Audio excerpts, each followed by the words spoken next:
अस्सलाम वालेकुम, आप देख रहे हैं सुबह पाकिस्तान। मैं हूं आपकी मेज़बान सलमा कौसर। मैं हूं आपके साथ मोहम्मद शुएब। नाजरीन, आज बारिश नहीं हो रही। हमने सोचा कि मौसम का जो अहवाल है सबसे पहले जिक्र आपसे उसी का करें। इस्लामाबाद में आज मौसम साफ़ है, मतला जो है बिल्कुल साफ़ दिखाई दे रहा है। लेट्स सी आगे आने वाले घंटों में क्या होता है, बिकॉज बरसात जो है, यानी जब हम बात मानसून की करते हैं उसमें यू नेवर नो कब लोकल डेवलपमेंट हो, कब कहाँ कितनी बारिश हो जाए। आगे बढ़ते हैं और अब बात हम ज़रा करेंगे जो हंगामी बुनियादों पर लिए गए फ़ैसले हैं, और उसमें भी ज़ाहिर है हम बात करेंगे ज़राई इस्लाहात की, किसान दोस्त फ़ैसलों की, मुल्क की तरक्की में जो एग्रीकल्चरल इकॉनमी का रोल रहता है उसकी बात करते हैं, कैसे अपनी यील्ड को बढ़ा सकते हैं। कल भी हमने बात की थी जब बायोटेक्नोलॉजी से मुतालिक हम बात करते हैं कैसे अपनी यील्ड को बढ़ा सकते हैं हम, अपनी जो कपास है या फॉर दैट मैटर जितनी भी हमारी फसलें हैं जो बागात हैं उनमें यील्ड कैसे बढ़ाई जा सकती है। तो ज़रा हाइब्रिड बीज या उसके साथ साथ खाद, ये ज़बरदस्त एक मामला होता है जिस पर ज़्यादा से ज़्यादा बात भी करनी चाहिए और काम भी होना चाहिए। बिल्कुल काम होते रहना चाहिए। और शेब, ये ज़बरदस्त फैसला है कि सबसे पहले ज़राई इस्लाहात मुतारिफ कराई जाएँ, क्योंकि रिफॉर्म्स इसलिए भी ज़रूरी हैं। सैलाब की वजह से हमारी फसलें तबाह हो गई, हमारा किसान तबका जो है वो बहुत ज़्यादा मुतासर हुआ है।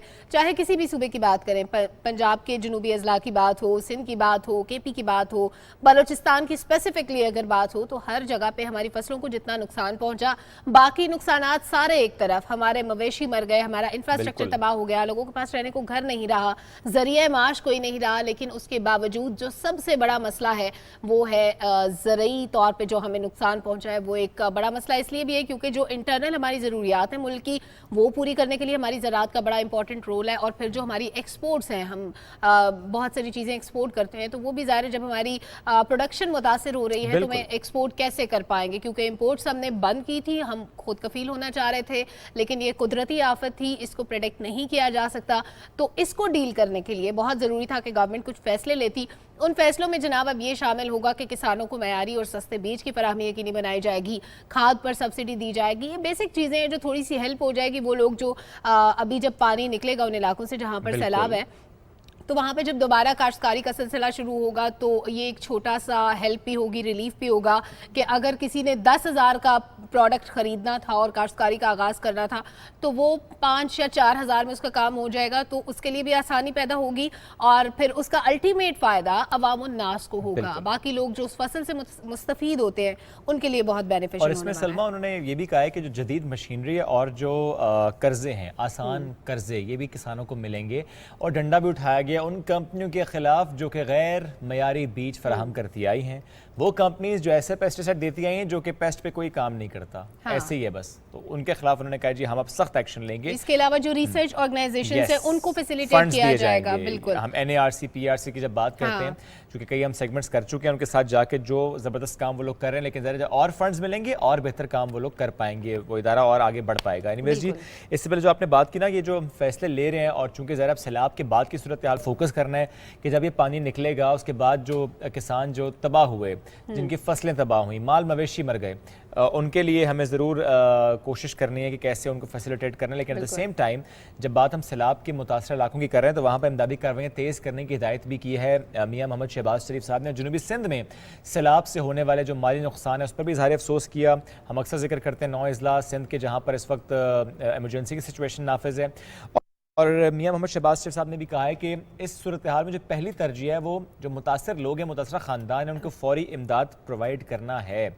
अब जब बात हम फ्लड्स की कर रहे हैं, आपको याद होगा आज से कोई 1-1.5 महीना पहले हमने बात की थी फ्लड से मुताल्लिक कि इंडिया का रोल हमेशा से क्या रहता है इन हालात में, जबकि हम देखते हैं कि इस रीजन पर मानसून के जब असरात होते हैं, जब ज़रा इंडिया में भी पानी ज़्यादा हो, वहाँ के दरियाओं में पानी ज़्यादा हो, तो जिस तरह पानी छोड़ता है पाकिस्तान में, उसका रूल ये है कि वो बताए, पाकिस्तान को पहले बताए कि हम पानी छोड़ने वाले, ताकि पाकिस्तान अपनी तैयारी कर ले। लेकिन होता यह है कि बताया नहीं जाता और पानी छोड़ दिया जाता है। आज से चंद हफ्ते पहले चनाब में पानी छोड़ा गया था और अब रावी में पानी छोड़ा गया है।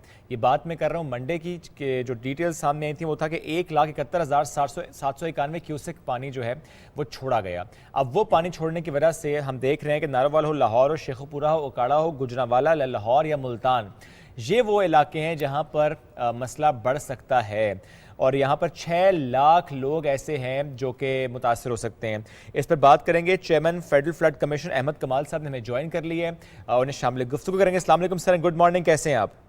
जी अल्हम्दुलिल्लाह, अल्लाह का करम, ठीक ठाक।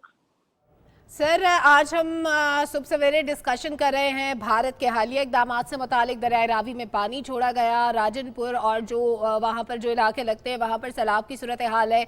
इस वक्त सिचुएशन क्या है, आपके पास इंफॉर्मेशन क्या आ रही है? बताया जा रहा था कि निचले दर्जे का सैलाब है, लेकिन ज़ाहिर है हमारे एरियाज को इफेक्ट कर रहा है वो। बिस्मिल्लाहिर्रहमानिर्रहीम, आपने बिल्कुल ठीक बात की है। महकमा मौसमियात की बड़ी हार्ड फोरकास्ट इस दफ़ा थी 17 तारीख से 19 तारीख के दरमियान की, और फिर इसने एक्सटेंड भी होना है 21, 22 और 23 के दरमियान में। इस वक्त हमारा जो सदरन पंजाब है और सिंध और बलूचिस्तान, ईस्टर्न बलूचिस्तान, वहाँ पे रेन की बहुत हैवी रेन की फोरकास्ट चल रही है। हमारा सदरन पंजाब में टोंसा विराज से नीचे का जो पोर्शन है, जिसमें हमें हिल टॉरेंट की वजह से बहुत ज़्यादा इम्पैक्ट आया है, उसकी वजह से मुसलसल इंडस जो है वो या तो लो फ्लड में और या मीडियम फ्लड में, एक पॉइंट पे ये हाई फ्लड में भी गया, लेकिन इस वक्त वो उसमें थोड़ी सी कमी आई है। लेकिन ये ट्रेंड चलेगा अगले 24 टू 48 आवर्स, और इसके बियॉन्ड भी जा सकता है। रिवर काबुल में भी फ्लडिंग की सिचुएशन थी, इस वक्त भी वहाँ पे लो फ्लड की कैफियत है। जैसे मैंने आपसे भी बताया कि 23 अगस्त तक सिचुएशन हार्ड हो सकती है, इसी किस्म की हो सकती है, इससे ज़्यादा भी होगी। बहरहाल अब ये ऑल क्लाइमेट चेंज के आप समझ लीजिए कि मुहर्रकात हैं जो हमारे सामने आ रहे हैं। इस दफ़ा हमने बहुत विजिबली देखा कि मॉनसून ने सबसे ज़्यादा इम्पैक्ट हमारे सदर्न पोर्शन को किया। नॉर्मली मॉनसून हमारे नॉर्दर्न पोर्शन को करती थी, जैसे तरबेला के ऊपर जाके इसका फ्लो आता था, वहाँ बरसात बहुत होती थी, या फिर दरियाए चनाब और दरियाए झेलम के दरमियान बहुत ज़्यादा बरसात होती थी। इसके ऑपोजिट समझें कि हमें पिछले 2-3 साल से सिचुएशन मिल रही है। इस साल तो बहुत ज़्यादा है, और बस हम ये कह सकते हैं कि अल्लाह ताला हम सबको तौफीक दे, तमाम इदारों को, कि वो मिल के इसके पर काम करें, और जो जिस हद तक मैक्सिमम कोऑर्डिनेशन हो सकती है चीज़ों को बेहतर तरीके से हैंडल करने की, वो की जा सके। ठीक सर, क्या पंजाब हाई अलर्ट पे है इस वक्त? डेफिनेटली इरिगेशन डिपार्टमेंट पंजाब और प्रोविंशियल डिजास्टर मैनेजमेंट अथॉरिटीज, ये दोनों इस वक्त हाई अलर्ट में हैं। उसका रीज़न जैसे मैंने आपको बताया कि मेन इंडस में पानी का जो फ्लो है वो हिल टॉरेंट्स में गैर मामूली बरसात की वजह से हुआ है। और मैं यहाँ पर सिर्फ ये जानना चाह रहा हूँ, अब जो बात हम पंजाब के हाई अलर्ट की कर रहे हैं, इसमें 2 फैक्टर्स हैं। एक यहाँ पर होने वाली बारिशें, आपने हिल टॉरेंट्स की बात की, लेकिन दूसरा फैक्टर इंडिया है।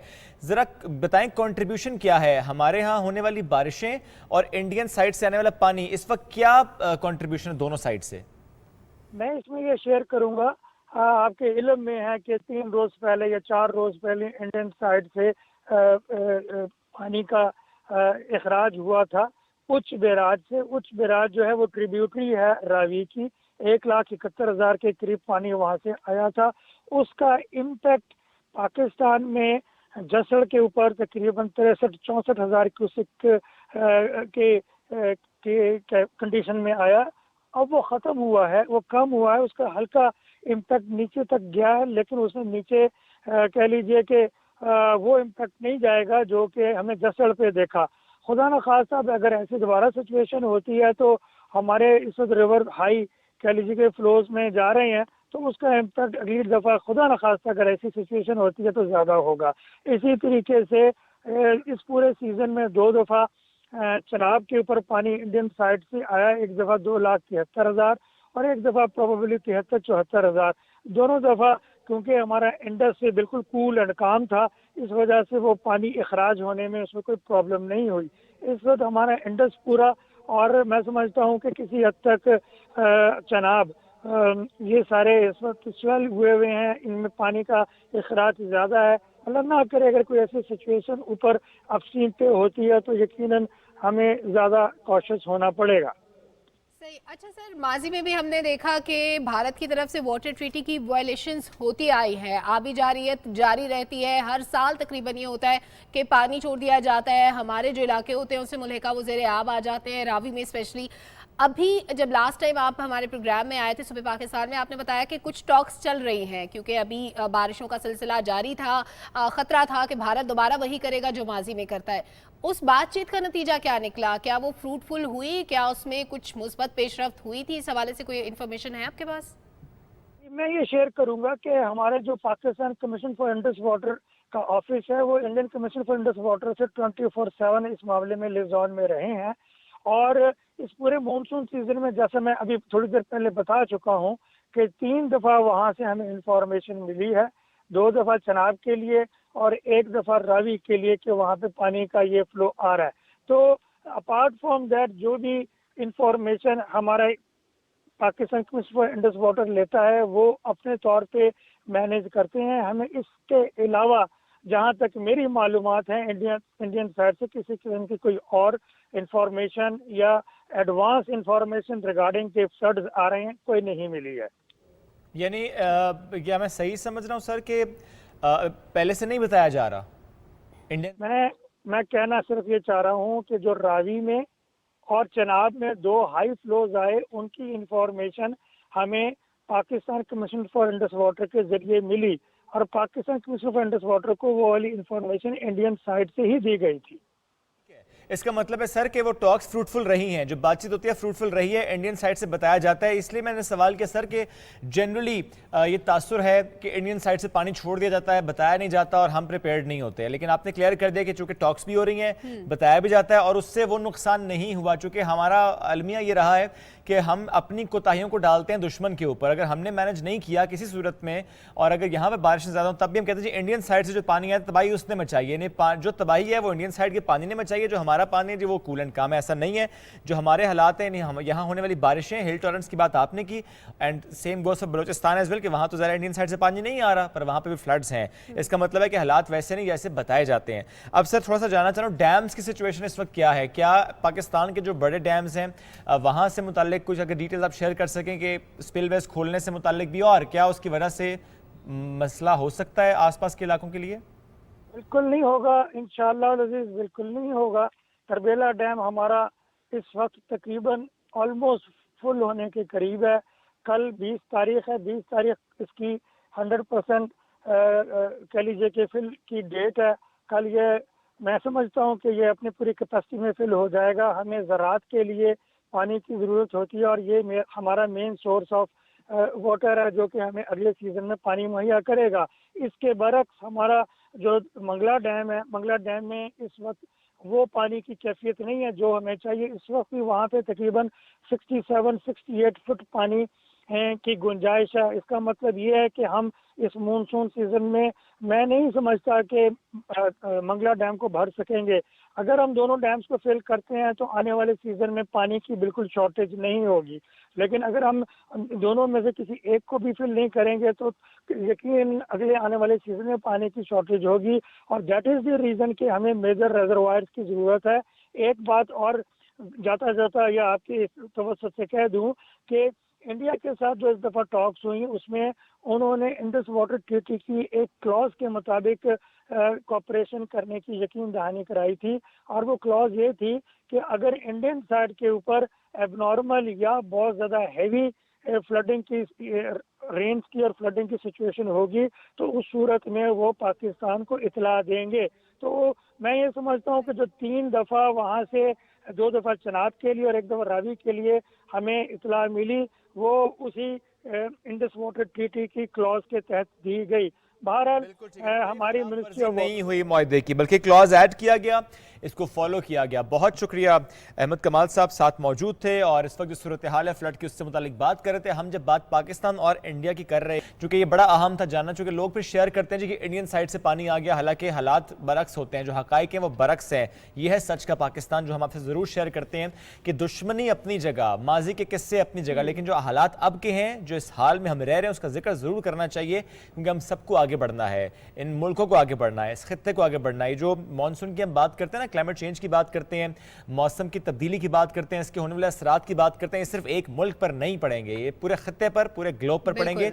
मिलकर इस चैलेंज से निपटना होगा। लेकिन एक और मसला है वो भी पूरे ग्लोब का है, اس کی بھی بات بھی ہم کو ضرور بالکل, اور وہ مسئلہ ہے بھوک کا, افلاس کا. اور پاکستان انڈیا کی چونکہ بات ہو رہی ہے تو ان دونوں ممالک کو کمپیئر کیا جائے تو جناب پاکستان اس انڈیکس میں بہت بہتر پوزیشن پہ ہے اس وقت.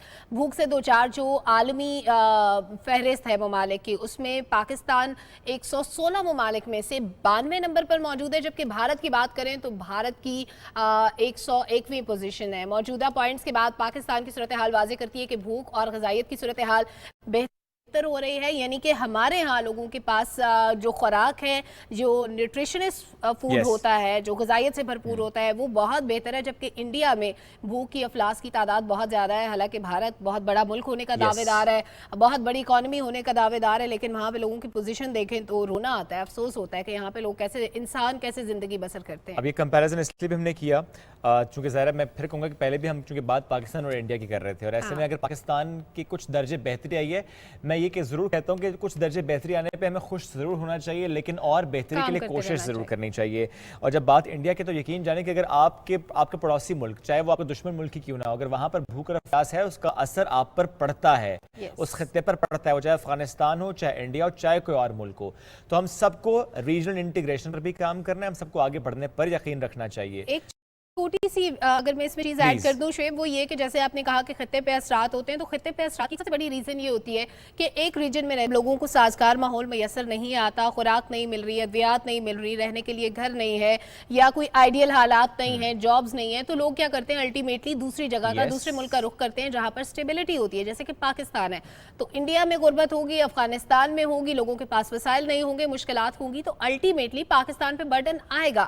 ہم پہلے سے افغان مہاجرین کی کئی سالوں سے میزبانی کرتے آ رہے ہیں اور ابھی بھی کر رہے ہیں, لیکن ہوتا کیا ہے کہ ہماری معیشت پہ بھی بوجھ پڑتا ہے, ہمارے لیے بھی مسائل پیدا ہوتے ہیں, اور الٹیمیٹلی جاب کریشنز کم ہوتی جاتی ہیں, اپرچونٹی سکویز ہو جاتی ہیں اپنے لوگوں کے لیے جو یہاں کے رہنے والے ہوتے ہیں, ریزیڈنٹ ہوتے ہیں, اور جو باہر سے لوگ آتے ہیں ان کی وجہ سے ظاہر ہے آپ کی معیشت پہ بھی دباؤ پڑتا ہے, اور آپ کے جو وسائل ہوتے ہیں ان کی تقسیم کے حوالے سے بھی مشکلات پیش آتی ہیں. بالکل ایسے. چلے بڑھتے آگے اور آپ کو بتائیں کہ آج پاکستان سمیت دنیا بھر میں انسانیت کی خدمت کرنے والے جو امدادی کارکن ہیں ان کو خراج تحسین پیش کرنے کے لیے ورلڈ ہیومینیٹیرین ڈے منایا جا رہا ہے. اس حوالے سے صبح پاکستان کی خصوصی رپورٹ ہے, آئیے دیکھتے ہیں. دنیا بھر میں 19 اگست کا دن انسانی ہمدردی میں کام کرنے والے امدادی کارکنوں کی یاد میں منایا جاتا ہے. اس حوالے سے 2009 میں اقوام متحدہ میں ایک قرارداد منظور کی گئی اور 19 اگست کا دن امدادی کارکنان کے لیے مختص کیا گیا. یہ دن خاص طور پر اقوام متحدہ کے لیے 30 سال تک کام کرنے والے کارکن سرجیو ویریڈی میلو کی خدمات کے اعتراف میں منایا جاتا ہے. دنیا بھر میں اس حوالے سے مختلف تقریبات کا اہتمام کیا جاتا ہے. اقوام متحدہ کی جنرل اسمبلی نے سویڈن اور کئی دیگر ملکوں کی درخواست پر امدادی کارکنان کے دن کے حوالے سے قرارداد منظور کی تھی. دنیا بھر میں کروڑوں افراد ہنگامی انسانی امداد پر زندہ ہیں, جس کا سہرا امدادی کارکنوں کے سر ہے. پاکستان بھی دنیا کے ان ممالک میں سر فہرست ہے جہاں انسانی ہمدردی کی بنیاد پر ہنگامی صورتحال میں امدادی کارکن رضاکارانہ طور پر انسانیت کی خدمت میں بڑھ چڑھ کر حصہ لیتے ہیں. عیدی, چیپا الخدمت اور اس طرح کی درجنوں تنظیمیں انسانیت کے جذبے سے سرشار مشکل صورتحال میں گھرے افراد کے لیے آسانیاں پیدا کرنے میں مصروف ہیں. جناب بات ہو رہی تھی ورلڈ ہیومینیٹیرین ڈے کی, اور انسانیت, انسانوں کی خدمت, یہی ہمارا نصب العین ہے, یہی ہمارا دین ہمیں سکھاتا ہے, یہی ہماری زندگی کا مقصد ہے, تو یہ ہمیں کرتے رہنا چاہیے. تو جناب بہت ساری باتوں کا ہم ذکر کر رہے ہیں شعیب, اس کے علاوہ ہمارے پاس کیا ہے؟ اس کے علاوہ ہمارے پاس بہت ہی زبردست خبر ہے. انتظار کا انتظار ختم ہوا. میں انتظار بھائی جان کی بات نہیں کر رہا, میں انتظار مووی کی بات کر رہا ہوں.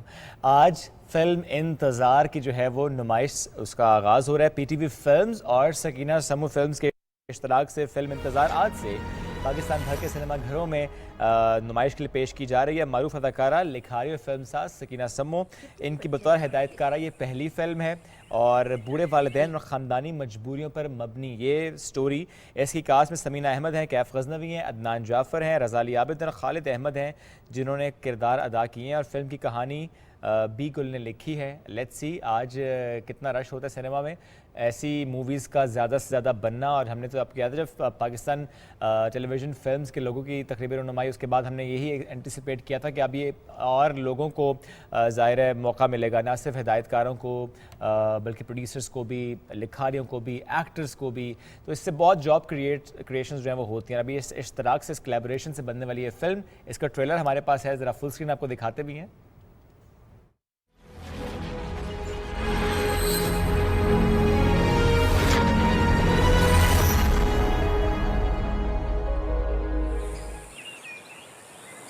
कितने बच्चे हैं आपके?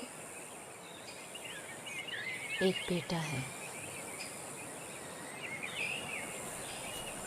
मेरा भी।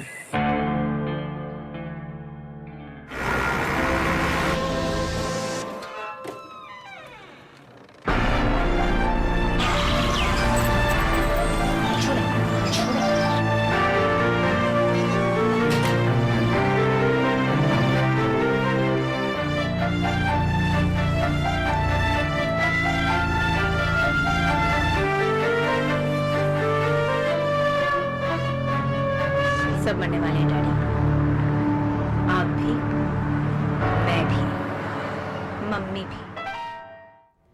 ज़बरदस्त सा ट्रेलर आपने देखा और पूरी फिल्म भी ज़रूर देखिएगा और मेड इन पाकिस्तान को प्रमोट करें भाई। जो भी काम होता है पाकिस्तान में, आपका आर्ट प्रमोट होता है, आपका आर्टिस्ट प्रमोट होता है और अल्टीमेटली फाइनेंशियल बेनिफिट भी होता है। और इसी तरह दुनिया में जब आपका नाम होगा तो आपको भी खुशी होगी, जैसे मुझे और शेब को होती है हमेशा। और जब हम खुशी की बात करते हैं तो हमारे आसपास के जितने भी लोग होते हैं, वो जब कोई भी कामयाबी उनको मिलती है तो हमें अच्छा लगता है। स्पोर्ट्स का जिक्र हम डेली करते हैं, लेकिन जनाब जब पीटीवी के लोग खेल रहे हो तो क्या बात होती है, उसका मजा ही कुछ अलग होता है। तो पाकिस्तान टेलीविजन के ज़ेरे एहतमाम रावलपिंडी में जश्न आज़ादी बैडमिंटन टूर्नामेंट का इनेकाद किया गया और शहबाज शरीफ स्पोर्ट्स कॉम्प्लेक्स में ये मुकाबला सजा, जिसमें 47 मर्द खिलाड़ी और 8 खवातीन हिस्सा लिया। जो मर्दों का मुकाबला जिक्र पहले उसका कर लेते हैं। जो सिंगल्स हैं जनाब, उसमें फरासत रांझा ने यह मुकाबला अपने नाम किया है, मुबारकबाद के मुस्तहिक हैं। फाइनल में उन्होंने अहमद बसरा को 21-7 और 21-4 से हराया है। और जो डबल्स का फाइनल है उसका टाइटल भी फरासत रांझा और जुनैद तारिक ने जीता है। लगता है फरासत भी बहुत अच्छा खेलते हैं। और फाइनल में उन्होंने अब्दुल मजीद और अबरार की जोड़ी को 21-19 और 21-17 से शिकस्त दी है। बात हम खवातीन की भी करेंगे, जिसका हमने कल जिक्र किया था कि हमारी टीम में मारिया जो कि नहीं जीत पाई, पर कोई बात नहीं, वो बहुत आगे तक गई है, फाइनल में नहीं भी पहुंच पाई तो भी आगे तक गई। यस, लेकिन जो फाइनल है वो भी हमारे बड़े प्यारे जी इरम और गुलनाज इनके दरमियान था। और ये मुकाबला इरम ने जीता है, तो आपको मुबारकबाद इरम। पार्टी आप हमें किसी वक्त भी दे सकती है, वी डोंट माइंड। हाँ, और मेरी दोस्त गुलनाज, उसको पाँव में मोच भी आ गई है, तो I wish for speedy recovery of Gulnaz. Gulnaz जल्दी से ठीक हो जाए, वापस आ जाए, कोई बात नहीं, हार जीत होती रहती है, it's part of the game. और थोड़ा सा पता है वेट रिड्यूस करने में भी थोड़ी सी हेल्प होती है on a lighter note.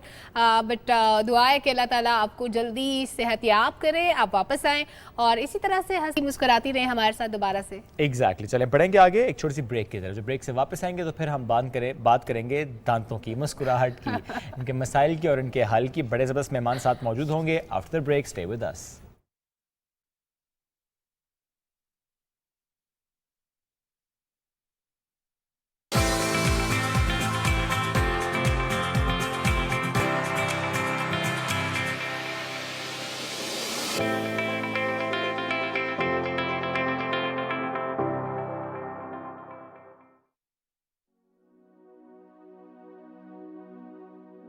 Kashmir के ज़ाफ़रान ज़ारों से उठने वाले संतूर के सुर जब महकते हैं तो वतन किसी जन्नत से कम नहीं लगता।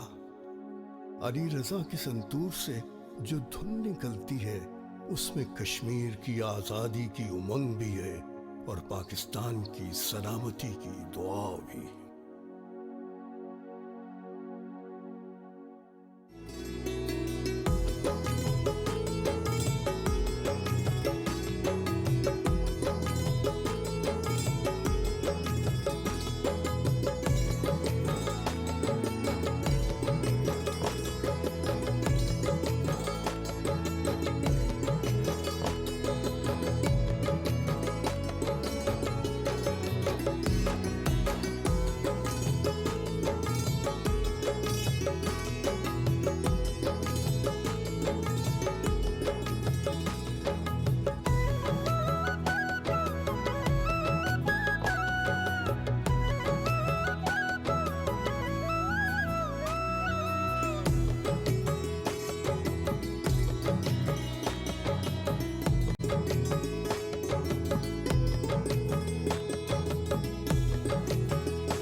Welcome back viewers. हमारी मुस्कुराहटों से हमारे प्रोग्राम का आगाज होता है, रोज हम हंसते मुस्कुराते आते हैं। और ये दांत असली हैं। हाँ, और मेरे भी असली हैं। वैसे हमारे दांत अभी तक गिरे नहीं है, लेकिन गिरना ज़रूरी नहीं होता। कुछ लोग दांतों के स्ट्रक्चर से उनकी किसी न किसी बात से सेटिस्फाई नहीं होते, तो वो बहुत से कॉस्मेटिक प्रोसीजर्स करवाते हैं। डेंटल प्रोसीजर्स जो होते हैं, कुछ तो वो होते हैं जो ज़रूरी होते हैं, जिनका ताल्लुक आपकी हेल्थ से होता है, लेकिन बहुत सारे प्रोसीजर्स ऐसे भी होते हैं जो कॉस्मेटिक प्रोसीजर्स काउंट होते हैं और बहुत महंगे भी होते हैं। सब लोग नहीं करा सकते, तो इसलिए आप लोगों ने बहुत ज़्यादा नहीं सोचना है इस बारे में, लेकिन इन्फॉर्मेशन ज़रूर होनी चाहिए कि अगर आपका कोई दांत गिर गया, वो जो बचपन में बच्चों को कहते हैं ना, अब तुम्हारा दांत चूहा ले गया है, या वो दांत टेढ़ा निकल आता है जब नया दांत निकलता है। समटाइम्स एक दांत मौजूद होता है, उसकी जगह दूसरा निकल आता है, फिर आपको एक निकलवाना पड़ता है, फिर जो नया होता है उस बेचारे दांत को ठीक जगह नहीं मिलती, तो वो पता नहीं किधर से किधर चला जाता है। कोई कहता है मैं तुम्हारा दांत तोड़ दूंगा तो इसका मतलब ये नहीं कि वाकई तोड़ देगा, दांत तोड़ भी देते हैं कभी-कभी दांत। शोएब, मेरा सवाल ये है कि ये जो हम दांत इम्प्लांट करवाते हैं, नॉर्मली ये होता है कि जिस डॉक्टर ने निकाले होते हैं वही मशवरा देता है इसको ना आप इम्प्लांट करा लें, बिल्कुल ठीक हो क्योंकि जाएगा। आपने पहले खराब किए होते हैं, फिर डॉक्टर ने निकाले होते हैं, तो लगाने तो है ना उसमें। कभी ज्यादा खराब नहीं भी होते ना, वो थोड़े से ठीक भी हो सकते हैं। डॉक्टर के पास जाए मत अगर आपके खराब नहीं हुए। नहीं, थोड़ा खराब होता है ना, मतलब उसके लिए अल्टरनेट प्रोसीजर्स होते हैं, ये हम जैसे आपको ब्लीच वगैरह करवा ये लें। थोड़ा खराब क्या है और ज्यादा खराब क्या है, दांत कब निकाला जाता है। आज प्रोग्राम में हमें ज्वाइन डॉक्टर उस्मान जमील साहब ने, और डॉक्टर साहब को ये एजाज हासिल है कि वो पाकिस्तान में सबसे ज़्यादा डेंटल इम्प्लांट लगा चुके हैं, और कोयले की कंपनी है डीओ इम्प्लांट्स, जिन्होंने 2012 में जब इन्होंने 1500 डेंटल इम्प्लांट्स किए तो इनको एक एजाज़ से भी नवाजा गया। मैं जिक्र इनके वालिद साहब का करूँगा, लास्ट ईयर ही पास्ड हुए, अल्लाह उनके दर्जात बुलंद करे, इससे मुंसलिक रहे, और उनके खिदमात के इतराफ़ में हुकूमत पाकिस्तान ने सदार इम्तियाज़ से उनको नवाजा भी था। और अगर डॉक्टर उस्मान की मैं बात करूँ तो इस वक्त वो प्राइवेटली ज़ाहिर काम कर रहे हैं। ज़रा उनसे पूछते भी हैं दांत कम ख़राब हो जाए तो क्या होता है, ज़्यादा ख़राब हो तो क्या होता है। अस्सलाम वालेकुम जी, कैसे हैं आप?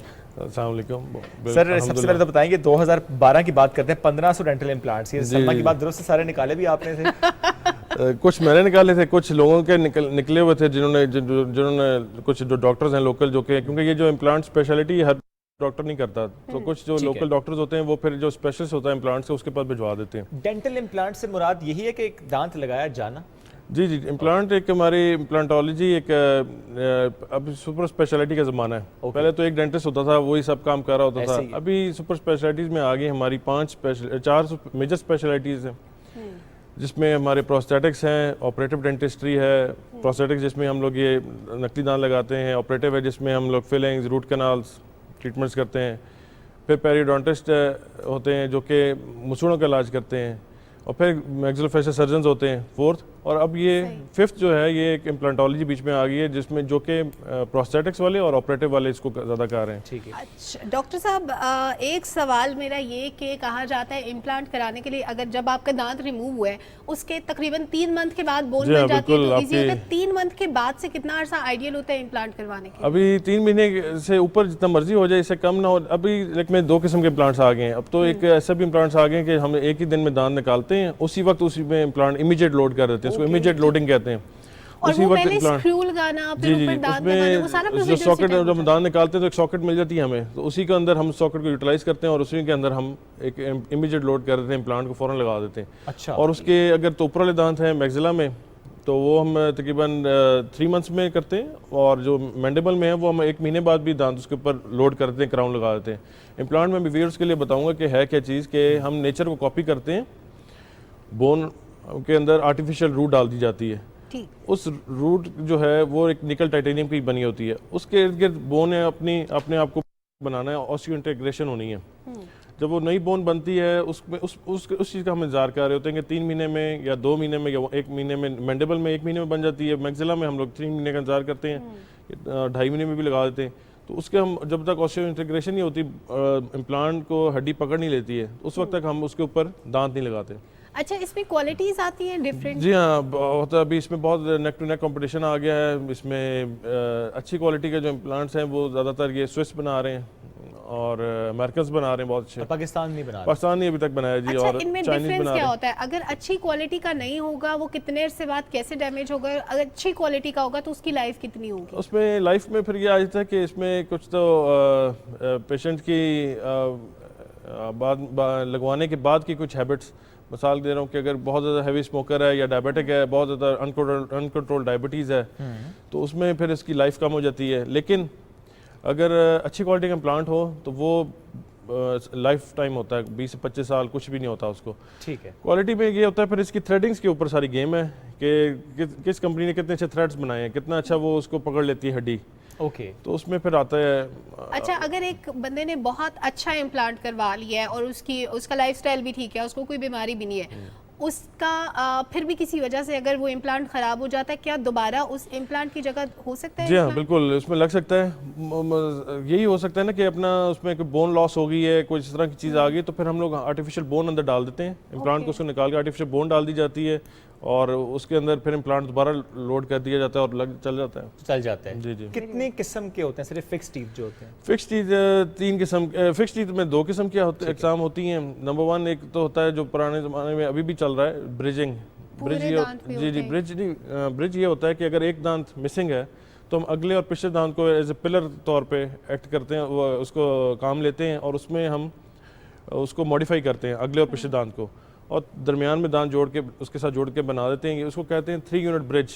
और उसके लिए रूट कैनाल करते हैं दो टीथ नॉट का? नेसेसरीली, अगर बहुत ज़्यादा दांत केरियस हो तो फिर हम करनी पड़ती है, या फिर हमें बहुत ज़्यादा हाइट ना मिल रही हो तो फिर हम दांत को अगर हमें ज़्यादा मॉडिफाई करना हो ताकि हम दांत में ठंडा गर्म ना लगे उसके बाद, तो फिर हम उसका रूट कैनाल करते हैं, अदरवाइज इट्स नॉट नेसेसरी। अच्छा, अगर ना करें, नहीं, this is fix one. Doctor साहब यहाँ पे मेरा कंसर्न कि अगर उन 2 दांतों की जिनके ऊपर आप ब्रिज को कंटेन कर रहे हैं, अगर वो आप रूट कैनाल नहीं करते तो क्या वो पेनफुल होता है और क्या वो डैमेज होता है? ज़ाहिर आप उसको काट के फिक्स करेंगे? Not at all. अपना अगर तो हेल्दी दांत है ना तो उसको हम मॉडिफाई करते हैं इस तरीके से कि उसमें कोई ठंडा गर्म ना लगे। हम उसकी कोई डायमेंशंस होती हैं, मेजरमेंट्स होती हैं जिसके मुताबिक हम जा रहे होते हैं, 2.5 या 1.5 मिलीमीटर, उसमें कोई दांत को ठंडा गर्म नहीं लगता। अगर हमें इससे ज़्यादा कई दफ़ा जाना पड़ता है, अगर हमें ऑक्लूजन में कोई स्पेस ना उसकी मिले, फिर हम लोग उसको दांत को ज़्यादा छोटा करना पड़े या मॉडिफाई करना पड़ता है, तो फिर हमें वहाँ पे रूट कैनाल रिकमेंडेड होता है।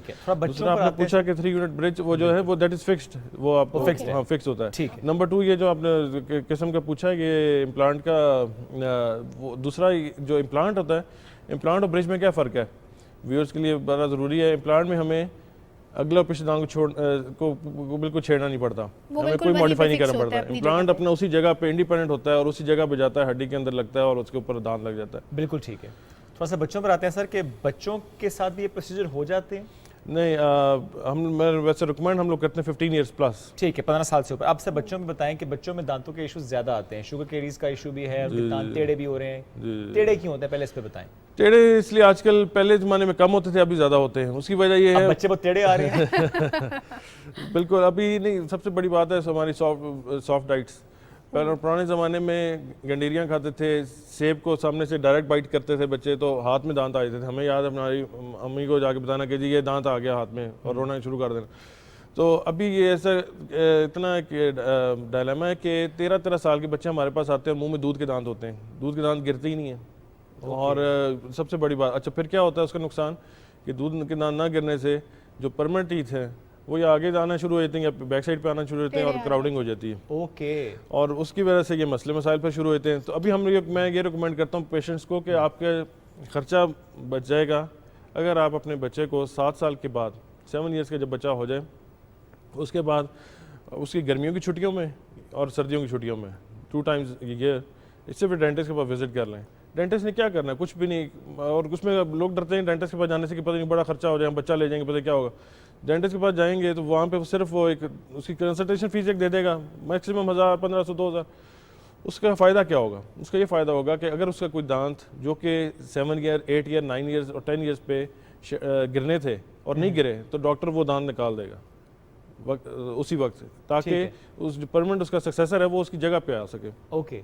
इरप्ट हो उसी जगह पे, ना कि आगे आ रहा हो ना पीछे आ रहा हो। लोग यही करते हैं सुस्ती। लेकिन सर दांत निकालना एक पेनफुल प्रोसीजर होता नहीं, है बच्चों में आजकल बड़े अच्छे जेल्स आ गई हैं, स्प्रेज आ गए हैं और बड़े अच्छे एनेस्थेटिक्स आ गए हैं। पेनलेस डेंटिस्ट्री बड़े अच्छे होते हैं एनेस्थीसिया के लिए, बड़ी अच्छी अच्छी चीजें, लेकिन उसके बावजूद बड़ा पेनफुल है। मुझे एक्सपीरियंस है, इसलिए मेरी तो चीखें निकल गई थी। पेनलेस 7 साल की उम्र का वाकया याद है आपको? yes, I remember. اور نہیں, ابھی بہت تو مشکل چیز ہے سب سے اچھا ہو گیا بچوں میں سیڈیشن ہو جاتی ہے, وہیں پہ بچہ آتا ہے, وہاں پہ 10 منٹ میں ہم لوگ سیڈیٹ کر دیتے ہیں مریض پیشنٹ کو, پیرنٹس کے سامنے ہی سیڈیٹ کر کے نکالا اور وہ گیا. اور یہ آپ 7 سال کے بچے کے بعد 7 ایئرس کے بعد اور ابھی ضرور کچھ وزٹ دنوں کریں. پہلے مجھے اتفاق ہوا ڈینٹسٹ کے پاس جانے کا فور اسکیلنگ, تو میں نے ایک بچے کے باقاعدہ چیخنے کی آوازیں سنی اور اس کے بہن بھائی تو ڈرے ہوئے تھے اس کی آوازیں سن کے. ایسا ہوتا ہے بچوں میں ڈر زیادہ ہوتا ہے, بچوں میں پینفل اتنا نہیں کچھ ہوتا. دیکھیں اس میں پیرنٹس کا بھی ہے قصور, کیا ہے کہ پیرنٹس نے ڈاکٹر کو بنایا ہوتا ہے کہ ہم تمہیں ڈاکٹر کے پاس لے جائیں گے, تمہیں انجیکشن لگائیں گے.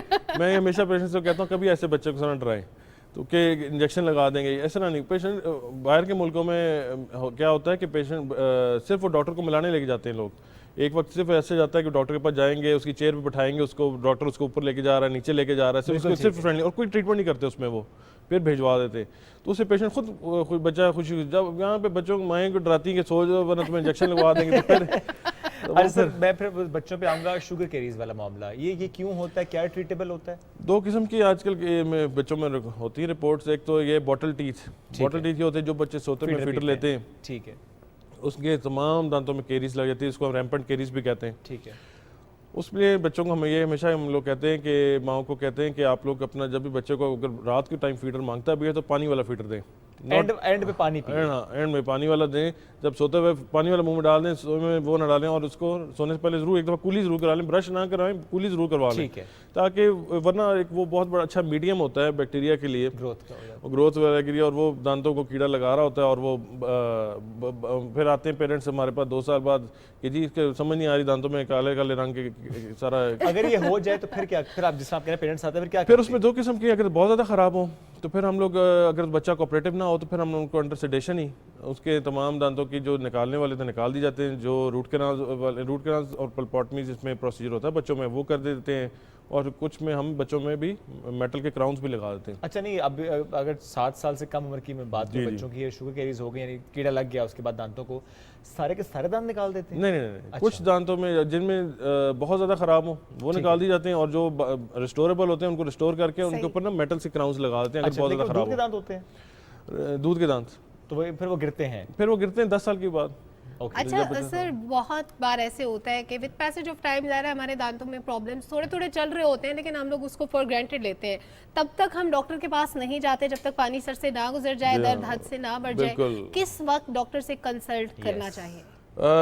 دیکھیں ہم باہر کے ملکوں میں تو وہ کہتے ہیں ایوری 6 months, اور جو باہر کے ملکوں میں وہ کہتے ہیں ڈائبیٹکس 3 مہینے بعد جایا کریں. لیکن ہمارے کیونکہ 3rd world کنٹری ہے تو میں یہ کہتا ہوں مریضوں کو ہمیشہ اپنے کہ آپ لوگ once in a year آ جائیں. once in a year آپ اس طرح کہ آپ اپنی سالگرہ کے اوپر اپنے آپ کو سب سے بڑا گفٹ جو دے سکتے ہیں وہ یہ ہے کہ آپ اپنے بلڈ ٹیسٹ کروائیں سارے, اور اپنے ڈینٹسٹ کو وزٹ ضرور کریں. That is the biggest gift, اور اس میں کوئی اتنا خرچہ نہیں ہوتا آج کل. اور یہ سب کے لیے, بچے بڑے سب کو اپنے بلڈ ٹیسٹ ضرور کرائیں once in a year. اس کا یہ فائدہ ہوتا ہے کہ کوئی بھی بیماری ہو تو اسی وقت پکڑ لی جائے. Stitch in time saves 9. اگر آپ ڈاکٹر کے پاس آتے ہیں, ہمارے پاس یہ ڈائلیما ہے آپ کی بات بالکل بجائے کہ اپنا پیشنٹ اس وقت آتا ہے جب منہ سوجا ہو یا درد میں چیخیں مار کے آ رہا ہو, اور پھر آگے کہے گا بھی مجھے جلدی دیکھ لیں, مجھے بہت درد ہے. اسی طرح میں ایک دفعہ باہر کے ملک میں گیا ہوا تھا, تو وہاں پہ ایک بزرگ تھے تو جو کہ لان مور چلا رہے تھے. میں نے ان سے پوچھا آپ کی کتنی ایج ہے؟ انہوں نے کہا 96 ایئرس. تو میں نے کہا آپ کی صحت کا کیا راز ہے؟ کہتا ہے نتھنگ. کہتا ہے میں I have been survived with 2 cancers.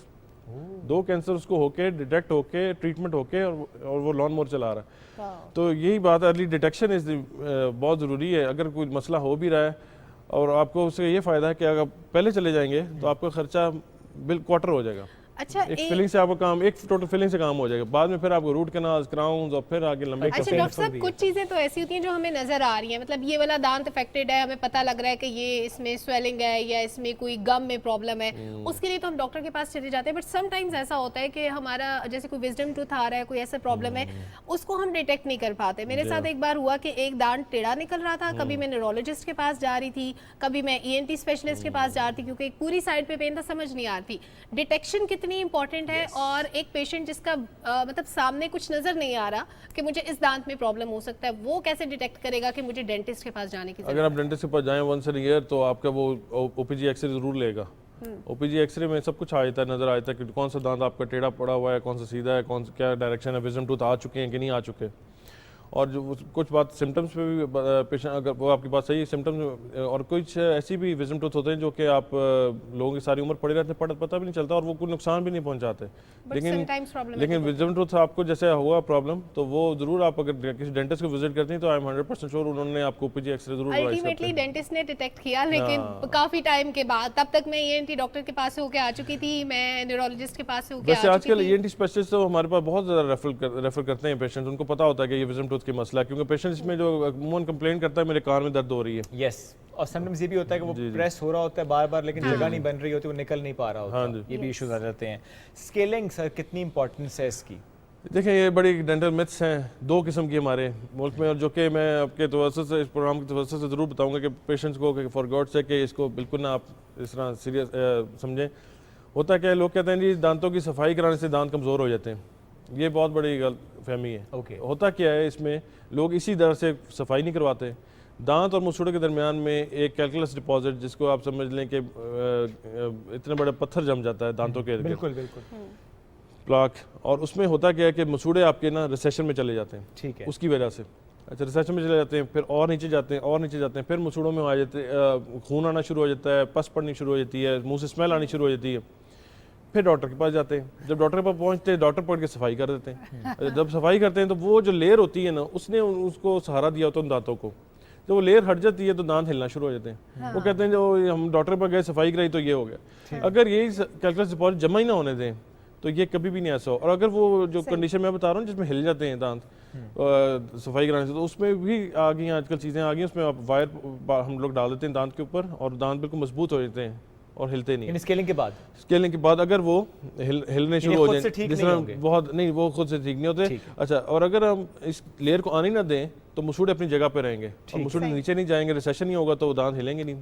اچھا سر, کچھ لوگ جیسے ہم کاسمیٹک پروسیجرز کی بھی بات کر رہے ہیں تو وینئرز کا آج کل بہت ٹرینڈ ہے کہ وہ اوپر ایک کراؤن لگ جاتا ہے, آپ کے دانت دیکھنے میں خوبصورت لگتے ہیں. اندر کے دانتوں کا کیا حال ہے یہ نہیں پتا لگتا, اندر کے دانتوں کا کیا ہوتا ہے؟ ان کا وہ ماڈیفائی کر کے لگانے پڑتے ہیں وینئرز دانتوں کو. آپ کے اپنے مطلب آپ کا اپنا دانت پھر ڈیمیج نہیں ہوتا؟ کبھی ایسا نہیں ہوتا کہ وینئر جو ہے آپ ہی کے اسی موجودہ دانتوں کے اوپر لگ جائیں. جب بھی ہمیں وینئر لگانے پڑتے ہیں ہمیں اس کی سپیس بنانی پڑتی ہے, ہمیں تھوڑا دانتوں کو ماڈیفائی کر کے پھر لگانے پڑتے ہیں. اب یہ ہے کہ دانت سیف ہو جاتا ہے, اس میں کبھی کیڑا نہیں لگے گا, کبھی کچھ نہیں ہوگا, کور ہو جائے گا وہ. لیکن وہ دانت تو پھر چھوٹا ہو جائے گا, پھر تو اگلی دفعہ پھر وینئرز لگوانے پڑیں گے. نہیں, وہ کتنا ٹائم ہوتا ہے اس کا؟ وینئرز چل جاتے ہیں 10 سے 12 سال چل جاتے ہیں. اچھے ٹھیک ہے, آج کل بس 12 سال بعد نیا خرچہ پھر بہت ہے 12 سال, لیکن 12 سال تک آپ 12 سال میں مطلب آپ کے پاس 12 لاکھ ہوں گے تو آپ کرائیں گے نا, کہاں سے کرائیں گے؟ اس سے پہلے ہی آپ اتنا خیال رکھیں کہ دانت خراب ہی نہ ہو, سب سے امپورٹنس تو یہ سی بات ہے. دوسری ایک ڈینٹل میتھ میں آپ کو بتانے لگا تھا کہ ایک دانت نکالنے کی, وہ لوگ کہتے ہیں دانت نکالنے سے آنکھ چلی جاتی ہے,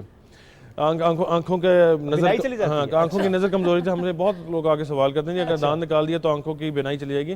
یہ ضرور میں بتاؤں گا کہ آنکھوں کی بلڈ سپلائی اور ہے, دانت کی بلڈ سپلائی اور ہے, ایسا کچھ نہیں ہے. آپ آنکھ سے دیکھیں, دانت سے نہیں. Thank you so much doctor صاحب, بہت یوزفل باتیں آپ نے بتائی. ہماری جو متس تھیں, مسکنسیپشنز تھیں, ان کو دور کیا. اور آپ کو بھی دانتوں کا پرابلم ہو ڈاکٹر کو ضرور وزٹ کریں, نہ بھی پرابلم ہو سال میں ایک دفعہ ضرور جائیں. On your birthday gift yourself. Anyways جی بریک, نیوز بریک کی طرف پڑھیں گے, واپس آئیں گے, ساتھ رہیے.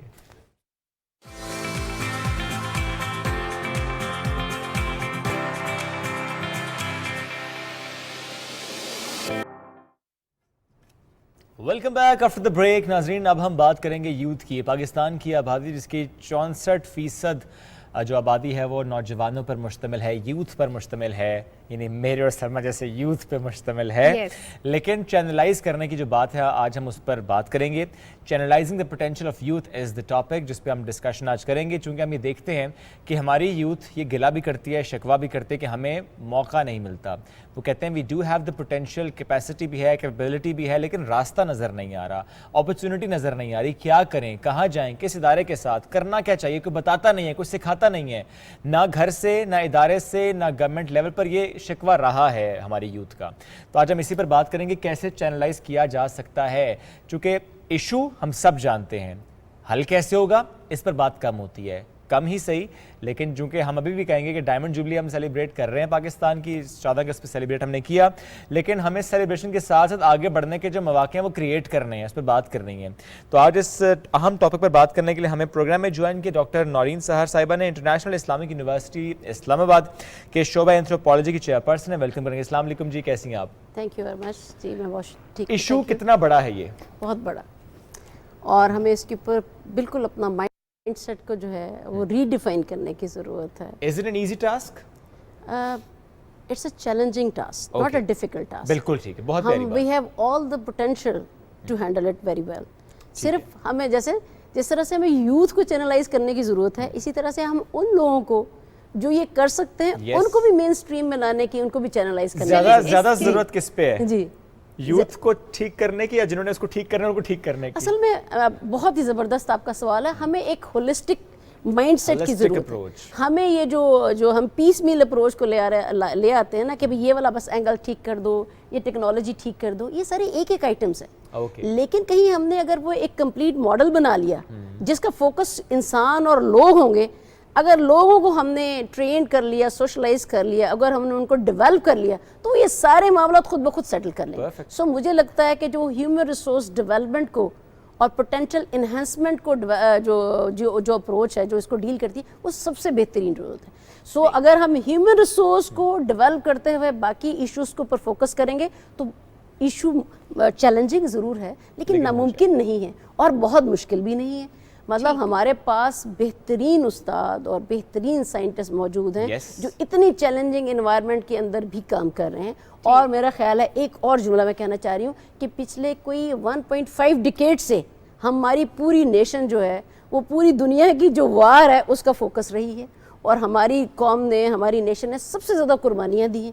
लेकिन फिर भी ज़रा अगर हम गौर करें तो पिछले सालों में 2000 में और जो हमारा पिछली जो 1.5 डिकेड है, जो 2 दहाइयाँ, इसमें गौर करते हैं कि जितनी बमबारी हुई, जितना हमने ह्यूमन और दूसरा हमने लॉस किया, हर नए दिन हमारा बच्चा कहीं ना कहीं कोई ना कोई जो स्टैंडर्ड सेट कर रहा था। ये तो हो गया, ये एक निशानी है कि भाई कि मुश्किल से मुश्किल हालात में भी हमारे नौजवान के अंदर इतना पोटेंशियल है कि जहां उसको मौका मिला उसने शानदार परफॉर्म किया। बिल्कुल। तो मुझे लगता है कि हम आज भी कर सकते हैं। डॉक्टर साहिबा, ये तो हो गया ओवरव्यू इस पूरे मामले का। अब जरा मुद्दे पे आते हैं, इसके हल से बातचीत का आगाज करते हैं। बिल्कुल ठीक है। हल कैसे निकालें, यूथ को चैनलाइज कैसे करें? एक तो ये हो गया कि जी जिन लोगों ने इनको ट्रेन करना है, डायरेक्शंस देनी है, सबसे पहले तो उन पे फोकस करें। इसके अलावा क्या करें? हमारा नौजवान, अगर उसको कोई बंदा नहीं मिल रहा जो उसको बताए कि उसके मकासद क्या है, उसे क्या करना चाहिए, वो किस फोरम पे जाए, क्या करें? बहुत ही अच्छी बात आपने की। मैं पहले भी जिक्र कर रही थी आपसे कि असल में हमें एक होलिस्टिक मॉडल की ज़रूरत है। ये किसी एक एंगल पे करने वाला इसका कोई फौरी सोल्यूशन नहीं है। इसके लिए हमें एक सस्टेनेबल सोल्यूशन की तरफ जाना है, और मैं इसके ऊपर जो एक मॉडल लेकर आई हूँ कि हमें इस इशू को समझने और हल करने के लिए 3 लेवल पे काम करने की ज़रूरत है। लोग अमूमी तौर पे माइक्रो से शुरू करते हैं कि जी माइक्रो, मेजो और मैक्रो लेवल जो है हमें एक फिलॉसफी, एक मॉडल क्रिएट करना पड़ेगा। लेकिन मैं पता क्या कह रही हूँ कि इंडिविजुअल से पहले हमें इंस्टीट्यूशन पे बात करने की ज़रूरत है, क्योंकि जो मेजो लेवल है, जो इंस्टीट्यूशन लेवल है, एक इंडिविजुअल उसमें पैदा होता है, फैमिली में पैदा होता है, और इसके बारे में एक मुस्तनद राय है जिसके ऊपर हर कोई जो है मुत्तफिक है कि माँ की गोद। आज के दौर में इकबाल और कायदे आजम आज भी पैदा हो सकते हैं अगर कहीं हम अम्मा बी का एक फिनोमिनल मॉडल ले आए। तो हो रहे हैं, लेकिन टिकटॉक स्टार्स पैदा हो रहे हैं। पैदा जरूर हो रहे हैं लेकिन हमें अब्दुल कदीर खान भी पैदा करना है ना, बहुत जरूरी है। अब्दुल कदीर खान भी चाहिए, वो चलेंगे, उस जैसी एक पूरी ब्रीड होनी चाहिए अब्दुल कदीर खान की। अच्छा देखिए डॉक्टर साहिबा, हमें जैसे आपने बिल्कुल बजा फरमाया कि माँ की गोद को हम सेट पैटर्न समझते हैं, यहीं से तरबियत का आगाज होना है, लेकिन वो माशरा भी चाहिए, वो माहौल भी चाहिए, वो साथी भी चाहिए, वो टीचर्स भी चाहिए, वो सब कहाँ से? बिल्कुल ठीक, मैं वही कह रही हूँ कि हम इंस्टीट्यूशन से शुरू करते हैं, फैमिली का इंस्टीट्यूशन, वहाँ पे माँ का रोल, वहाँ पे बाप का रोल, जो हम उनको करवाना चाहते हैं उसके ऊपर बड़ी लंबी बात नहीं, छोटी बात।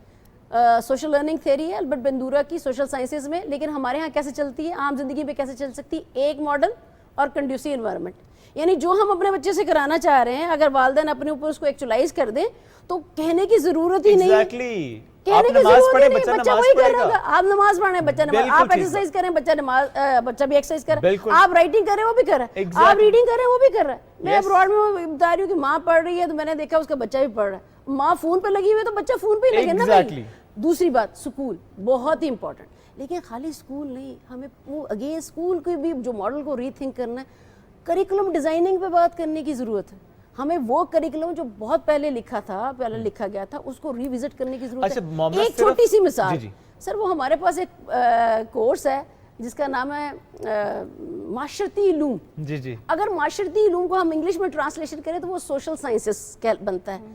آپ ذرا اس کو وزٹ کر لیں. میں نے ایک اور بھی جگہ IPS ایک انسٹیٹیوشن ہے, وہاں پہ ہم کریکولم ڈیزائننگ کی بات کر رہے تھے. اس کو ذرا صرف ہم اس کا انالیسس کر رہے ہیں. ہمارے جتنے بھی سکولز ہیں 1 سے 8 تک وہ پڑھ رہے ہیں معاشرتی علوم, اس میں یا جیوگرافی ہے یا ہسٹری ہے. معاشرتی علوم مینس سوشل سائنسز تو کہیں ہے وہ نہیں ہے. اور اس سے زیادہ یوزفل چیزیں, سوری ٹو کٹ یو, ہمیں پڑھائی جاتی ہیں سیوکس میں. اس میں زیادہ اچھی باتیں ہوتی ہیں کہ شہریت کیا ہے, اس کے اصول کیا ہیں, آپ اچھے شہری کیسے بنے.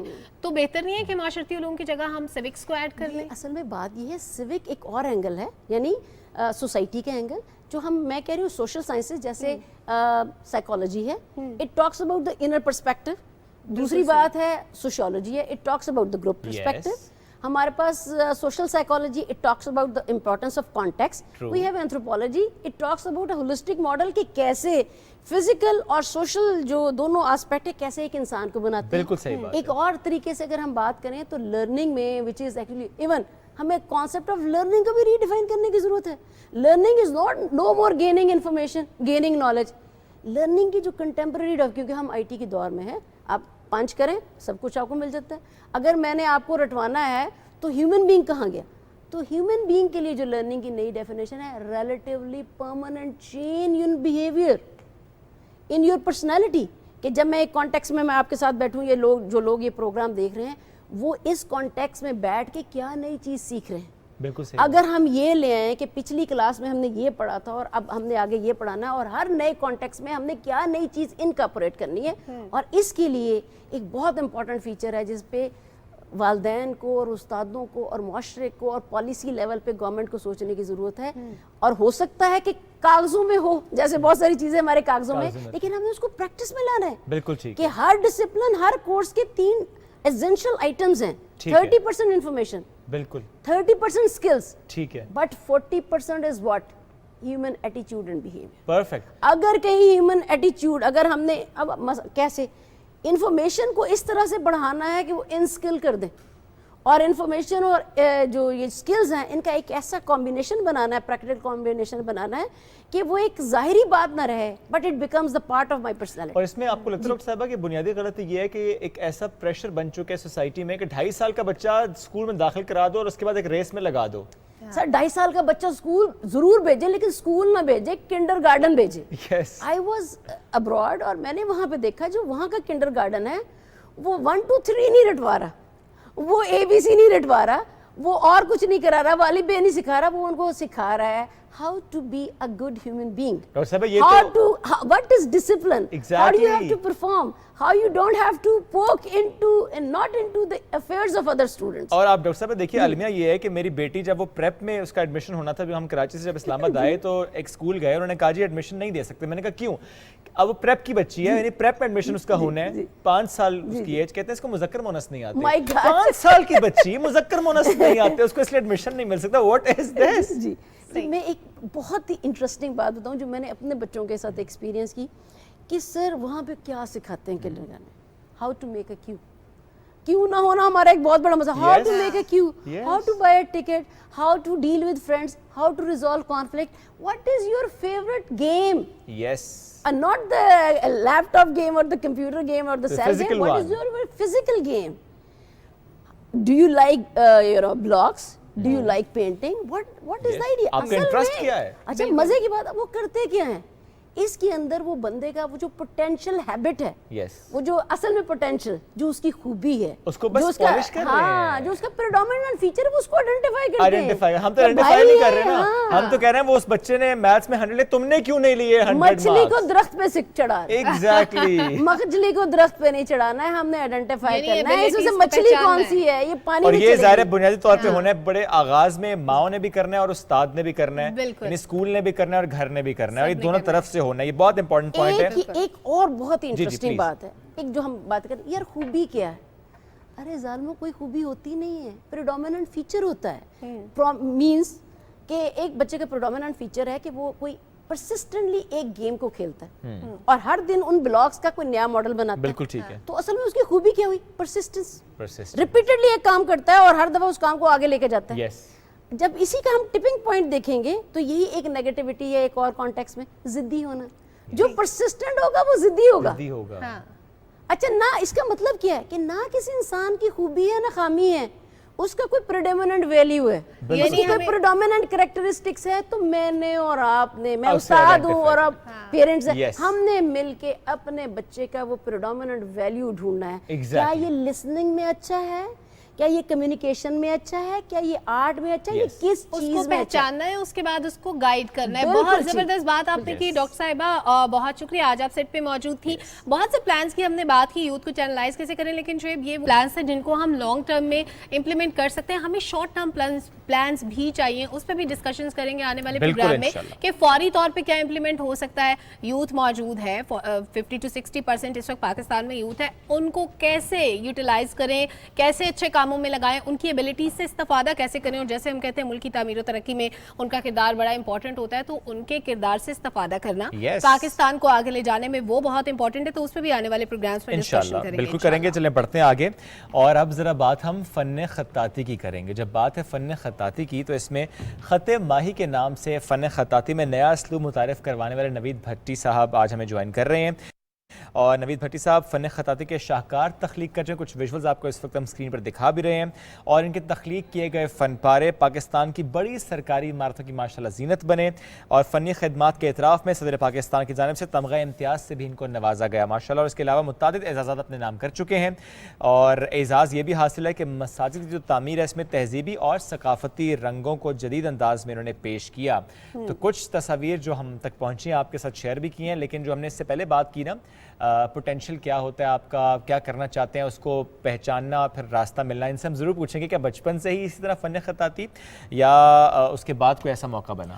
بالکل یہ ہم جاننے کی کوشش کریں گے. اور سب سے امپورٹنٹ یہ ہوتا ہے کہ جب آپ فن خطاطی کی بات کرتے ہیں، فن تعمیر کی بات کرتے ہیں، اس میں ہماری ویلیوز انوالو ہوتی ہیں. ہماری ایک ہسٹری رہی ہے مغل دور سے لے کے، بادشاہوں کے دور سے لے کے ابھی تک دیکھیں تو ہمارا جو آرٹ تھا، ہمارا کلچر تھا، ہماری ایک لیگیسی رہی ہے. مسلمانوں کی لیگیسی کی بات کریں اور پھر پاکستان نے جو کچھ انہیرٹ کیا مختلف تہذیبوں سے، ثقافتوں سے، وہ بڑا امپورٹنٹ ہے. اس کو لیگیسی کو کس طرح سے ہم آگے لے کر چل رہے ہیں، اس پر آج ہم بات کرنے والے ہیں. لیکن اس پہلے کہ ہم اس پر بات کریں، آج پاکستان میں پولیو مہم کا آغاز بھی ہو رہا ہے. تو ہم آپ کو لے کر چل رہے ہیں اور دکھائیں گے جو پولیو مہم کا آغاز آج پاکستان میں کیا جا رہا ہے، چونکہ ہمیں پولیو ظاہر سے پاکستان کو پاک کرنا ہے.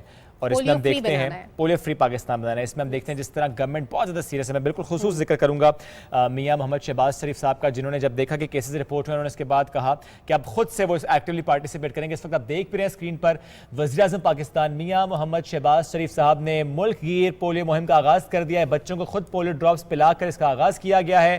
اور یہ ہے وہ ایگزامپل ہم سیٹ کر رہے ہیں کہ کس لیول پر جا کر ہم کتنی سیریسنس کے ساتھ اس پولیو مہم کا آغاز کر رہے ہیں. That he himself is starting that national polio eradication awareness campaign ہے یہ، جس کا انہوں نے آج باقاعدہ طور پر آغاز کیا. اس وقت وزیر اعلیٰ سندھ سید مراد علی شاہ صاحب کو آپ دیکھ رہے ہیں بچوں کو پولیو ڈراپس پلا کر اس کا وہ آغاز کریں. بچوں کو پولیو کے خطرے پلائے جا رہے ہیں. قومی پولیو مہم کا آغاز آج سے کیا جا رہا ہے. بالکل مہم کا آغاز آج سے کیا جا رہا ہے تاکہ پاکستان کو پولیو فری بنایا جا سکے. اکا دکا جو کیسز ہیں وہ بھی ختم ہو سکے. زیرو پہ لانا ہے ان کیسز کو. اور مختلف آرگنائزیشنز کے ساتھ انٹرنیشنل لیول پہ بھی ہم کولیبوریٹ کر رہے ہیں اس سلسلے میں. بل اینڈ میلنڈا گیٹس فاؤنڈیشن کا کردار بڑا امپورٹنٹ ہے، بڑا اہم ہے پاکستان سے پولیو کے خاتمے میں. اور یہ اس کاوش کی جانب ایک اور قدم. ہر سال اسی طرح سے کیمپیننگ کی جاتی ہے. اور زبردست بات یہ ہے آج کی اس مہم کی کہ وزیر اعظم پاکستان محمد شہباز شریف خود بچوں کو پولیو کے قطرے پلا کر اس مہم کا آج آغاز کر رہے ہیں. اور وزیر اعلیٰ سندھ بھی اس موقع پر موجود ہے مراد علی شاہ، انہوں نے بھی بچوں کو پولیو کے قطرے پلائے ہیں اور اس مہم کا باقاعدہ آغاز کر دیا ہے. ملک گیر مہم ہوگی. ملک کا ہر بچہ پولیو کے قطرے پیے گا تاکہ کوئی بچہ پولیو سے افیکٹ نہ ہو سکے. ہم نے ملک کو پولیو فری بنانا ہے، پولیو مکمل خاتمہ کرنا ہے. دیگر بیماریوں سے چیلنجز سے نمٹنے کی بات کرتے ہیں تو پولیو ایک ایسی بیماری ہے جو ہمارے ملک کے مستقبل کو تباہ کر سکتی ہے. اس سے بچنا، اپنے مستقبل کو بچانا ہر صورت ضروری ہے. اور اس وقت وفاقی وزیر صحت عبدالقادر پٹیل بھی موجود ہیں اس موقع پر. اور بچوں کو پولیو کے قطرے پلانے کے بعد اس مہم کا باقاعدہ آغاز کر دیا گیا ہے. وزیر اعظم محمد شہباز شریف بھی موجود ہیں. انہوں نے بچوں کو پولیو کے قطرے پلا کر مہم کا آغاز کیا ہے. بچوں کے ساتھ شفقت سے پیش آئے, ان کو پیار کیا, اور اس وقت وہ وہاں پر سٹیج پر موجود ہیں. وزیر اعظم میاں محمد شہباز شریف صاحب یہاں پر موجود, اور ان کے ہمراہ موجود ہیں وزیر اعلیٰ سندھ سید مراد علی شاہ اور وفاقی وزیر عبد القادر پٹیل صاحب. اور آج قومی انسداد پولیو مہم کا باقاعدہ طور پر آغاز کر دیا گیا. اس وقت وزیر اعظم محمد شہباز شریف صاحب اس افتتاحی تقریب سے خطاب کرنے والے ہیں.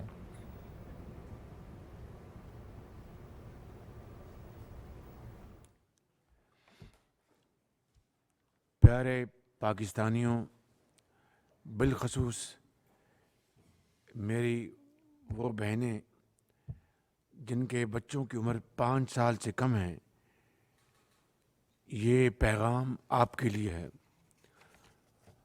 پولیو ایک خطرناک مرض ہے جو آپ کے بچوں کو عمر بھر کی معذوری میں خدا نخواستہ مبتلا کر سکتا ہے, بلکہ جان لیوا ہو سکتا ہے.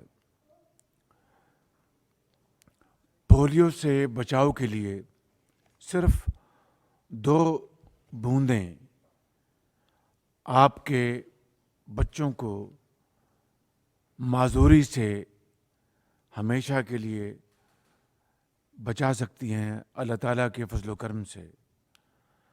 آئیں ہم اپنے بچوں کا, اس قوم کے نونہالوں کا مستقبل محفوظ کریں. پولیو ورکر جب آپ کے گھروں میں آئیں تو اپنے 5 سال سے کم عمر کے بچوں کو پولیو کے قطرے ضرور پلوائیں. پوری دنیا میں پولیو کا خاتمہ ہو چکا. پاکستان میں بھی یہ مرض دم توڑ چکی تھی. بدقسمتی سے یہ پاکستان کے بعض علاقوں میں دوبارہ آئی ہے, اور میں اور میرے تمام ساتھی وفاق میں اور صوبوں میں مل کر اس وبا کا مقابلہ کر رہے ہیں, اور اللہ تعالیٰ نے چاہا تو ہم اپنی تمام اجتماعی بصیرت اور قوت کو بروئے کار لا کر انشاءاللہ اس موذی مرض کا خاتمہ کریں گے, اور پاکستان کے بچوں کا مستقبل محفوظ بنائیں گے. میں یہاں پر پولیو ورکرز, چاہے وہ وفاق میں ہیں چاہے وہ صوبوں میں ہیں, وہ جس طرح گرمی, خراب موسم, بارش میں اور طوفانی موسموں میں اور دشوار گزار راستوں سے اور تمام رکاوٹیں ختم کر کے جس طریقے سے اپنے قوم کے بچوں کی حفاظت کر رہے ہیں اور جس طرح قوم کے مستقبل کو بچا رہے ہیں, میں ان سب کا دل کی اتھاہ گہرائیوں سے شکریہ ادا کرتا ہوں اور ان کی دن رات کی کاوشوں کو تحسین پیش کرتا ہوں. اس کے ساتھ ساتھ وہ ہمارے ورکرز جو اپنی جانوں کا نذرانہ پیش کر رہے ہیں اور ان دی لائن آف ڈیوٹی جو جام شہادت نوش کر رہے ہیں, میں ان تمام ورکرز کو, تمام سیکورٹی فورسز کے جوانوں کو, اپنی مسلح افواج کے بہادر جوانوں افسروں کو میں خراج عقیدت پیش کرتا ہوں اور ان کو سلام پیش کرتا ہوں. اس کے ساتھ ساتھ میں جناب وفاقی وزیر صحت جناب پٹیل صاحب کو, میرے ساتھ سندھ کے وزیر اعلیٰ جناب شاہ صاحب, तशरीफ़ फरमा हैं, इनको इनकी दिन रात और इनकी टीम की दिन रात मेहनत पर मैं इनका शुक्रिया अदा करता हूँ। इसके साथ साथ बाकी पाकिस्तान के सूबों के वज़राए आला और उनकी टीम्स को और आज़ाद जम्मू कश्मीर और गिलगित बल्तिस्तान की हुकूमत और उनकी एडमिनिस्ट्रेशन को भी मैं उनका शुक्रिया अदा करता हूँ कि उस काम में वो पेश हैं। और इंशाअल्लाह इसके साथ हमारे जो पार्टनर्स हैं, यहाँ पर मेमन साहब मौजूद हैं और बिल गेट्स फाउंडेशन के उनके जो नुमाइंदे हैं और रोटरी क्लब और तमाम दर्जा बदर्जा जितने भी इस काम में, इस कार खैर में, नेक काम में जो हमारी मदद कर रहे हैं, हम उन सब का शुक्रिया अदा करते हैं। और आइए इस बात का मुसम्मम इरादा करें कल्ब समीम से कि इंशाअल्लाह हम इस मुहिम में इस मर्ज़ को शिकस्त फाश देंगे। और मैं एक मरतबा फिर अफवाज पाकिस्तान के बहादुर जवानों और अफसरों और तमाम पार्टनर्स और तमाम सूबाई हुकूमतों और तमाम पोलियो वर्कर्स को मैं सलाम पेश करता हूँ कि उनकी शबाना रोज़ मेहनत से और वो इस काम के लिए जो ख़तरात मोल ले रहे हैं और अपनी जानों का नज़राना पेश कर रहे हैं, अल्लाह ताला इंशाअल्लाह उनकी ये कुर्बानी रायगा नहीं जाने देगा। पाकिस्तान जिंदाबाद। वज़ीर आज़म मोहम्मद शहबाज शरीफ खिताब कर रहे थे। उन्होंने कहा कि मुल्क को पोलियो से पाक करना है, हर सूरत अपने मुस्तकबिल को महफूज बनाना है। कौमी इंसदाद पोलियो मुहिम का आगाज़ आज किया गया है। तकरीब में वफाकी वज़रा भी मौजूद थे, वज़ीर आला सिंध भी यहाँ पर मौजूद थे और बच्चों को पोलियो के कतरे पिलाकर इस तकरीब का बाकायदा आगाज़ किया गया है। पोलियो खतरनाक मर्ज है, कहना था वज़ीर आज़म पाकिस्तान मियां मोहम्मद शहबाज शरीफ साहब का। और इस तकरीब से पहले हम बात कर रहे थे फ़न खत्ताती की, उससे मुतालिक एक डिटेल आपके साथ जो शेयर की जो हम तक पहुँच पाई। नवीद अहमद भट्टी साहब से मुतालिक तो हो चुके वो प्रोग्राम में मौजूद हैं, बाकी गुफ्तगू उन्हीं से करते हैं। वेलकम सर, कैसे हैं आप? बहुत शुक्रिया आपका, आपने बुलाया मुझे। सर बहुत शुक्रिया आपके आने का। ख़त माही ये क्या है सर? ख़त माही ये फ़िश कट स्टाइल में मैंने इंट्रोड्यूस करवाया था आज से कोई 30-35 साल पहले। ओके। और ये थोड़ा सा इसकी जो थोड़ी सी मुशाबत है वो फ़िश की दुम के साथ है, उसमें एक नया इंट्रोडक्शन था ये। और फिर इसके अलावा भी और बहुत सारे जो खतूत हैं उसमें ख़त सुल्स है, ख़त कोफ़ी है और बहुत सारे ख़त जो हैं उनमें फिर हम ये काम जो है वो करते हैं, यानी मिक्स तो करते हैं। ये हम मिक्स कर, लेकिन ये मेरी स्पेशलिटी थी इसमें थोड़ा सा एक अपना, जैसे हर आर्टिस्ट की अपनी पहचान होती है, तो उस लिहाज से इसको फिर मैंने इंट्रोड्यूस करवाया। सर बड़े खूबसूरत फन पारे आपके माशाल्लाह, अल्लाह ताला ने आपके हाथ में बहुत नफासत अता की है। आपने खत्ताती का फन सीखा या खुदादाद सलाहियत थी? जी मैंने, ये मेरे फादर गुलाम फरीद भट्टी हयात हैं, अल्लाह सुब्हान तआला उनको सेहत तंदुरुस्ती दे, आमीन। वो मेरे उस्ताद भी हैं, मेरे फादर भी हैं। उनको वो एज ए हॉबी करते थे और वो पाकिस्तान के सीनियर आर्टिस्टों में थे, सादिक यानी गुलजी, रशीद बाट, जितने भी सीनियर उनके साथ उनकी एग्जीबिशन, तो वो उनका शोबा तालीम था, वो उससे मुंसलिक थे, वो करते थे। फिर मैं छोटा होता था तो उनको देखता था, फिर मुझे वहीं से वो शौक़ पैदा हुआ और फिर वो पनपते पनपते अल्हम्दुलिल्लाह फिर एक तनावर दरख्त जो बन गया। आपसे पहले हम यही डिस्कशन भी कर रहे थे सर कि जो घर का माहौल होता है उसका बड़ा इम्पैक्ट होता है, जो कंड्यूसिव इन्वायरमेंट हो ना किसी भी मामले में, जैसे अगर हो सकता है कि आपके अंदर टैलेंट हो और वो उस इन्वायरमेंट की वजह से और पॉलिश हो गया हो, भले आपके फादर करते हैं लेकिन आपके अंदर भी शायद वो टैलेंट होगा। ये प्योरली जो है ना, ये गॉड गिफ्टेड चीज़ें हैं। मैंने देखा है बहुत बड़े बड़े अदारों के लोग, बच्चे वहाँ से पढ़ के निकलते हैं, बड़े अदारे जो हैं आर्ट्स के भी और इधर, तो ये खसूसन ये अल्लाह की तरफ से ये गॉड गिफ्टेड चीज़ें ही होती हैं, जो क्रिएशन होती है, एक आमद होती है, जो आर्टिस्ट फिर जो है उसको बड़े कैनवस पे इसको जो है ना वो पेंट करता है। तो मेरी बड़ी खुशकिस्मती अल्हम्दुलिल्लाह, मुझे अल्लाह ने बड़ा मौका दिया। पाकिस्तान के काफ़ी एजाज़ मेरे पास हैं, 300 प्लस में मेरे पास एप्रिसिएशन लेटर्स हैं, हेड ऑफ स्टेट से लेके और जो हमारे आर्मी सर्विसेज हैं, चीफ हैं। इसके अलावा ये भी मुझे एजाज़ हासिल है कि मैं पाकिस्तान में अगर चैलेंज करूं, वर्ल्ड में जितना काम मैंने किया है कैलीग्राफी का, گورنمنٹ کے اداروں میں اور پرائیویٹ اداروں میں اور یہ سروسز آرمی جو ہماری فورسز ہیں، تو میرا خیال ہے کوئی بیٹ نہیں کر سکے گا الحمدللہ ماشاءاللہ۔ میری بڑی ہیوج کنٹریبیوشن ہے پاکستان میں اور پاکستان سے باہر۔ سر فیوچر میں آپ کیا کرنا چاہتے ہیں، کیا پلانس ہیں آپ کے؟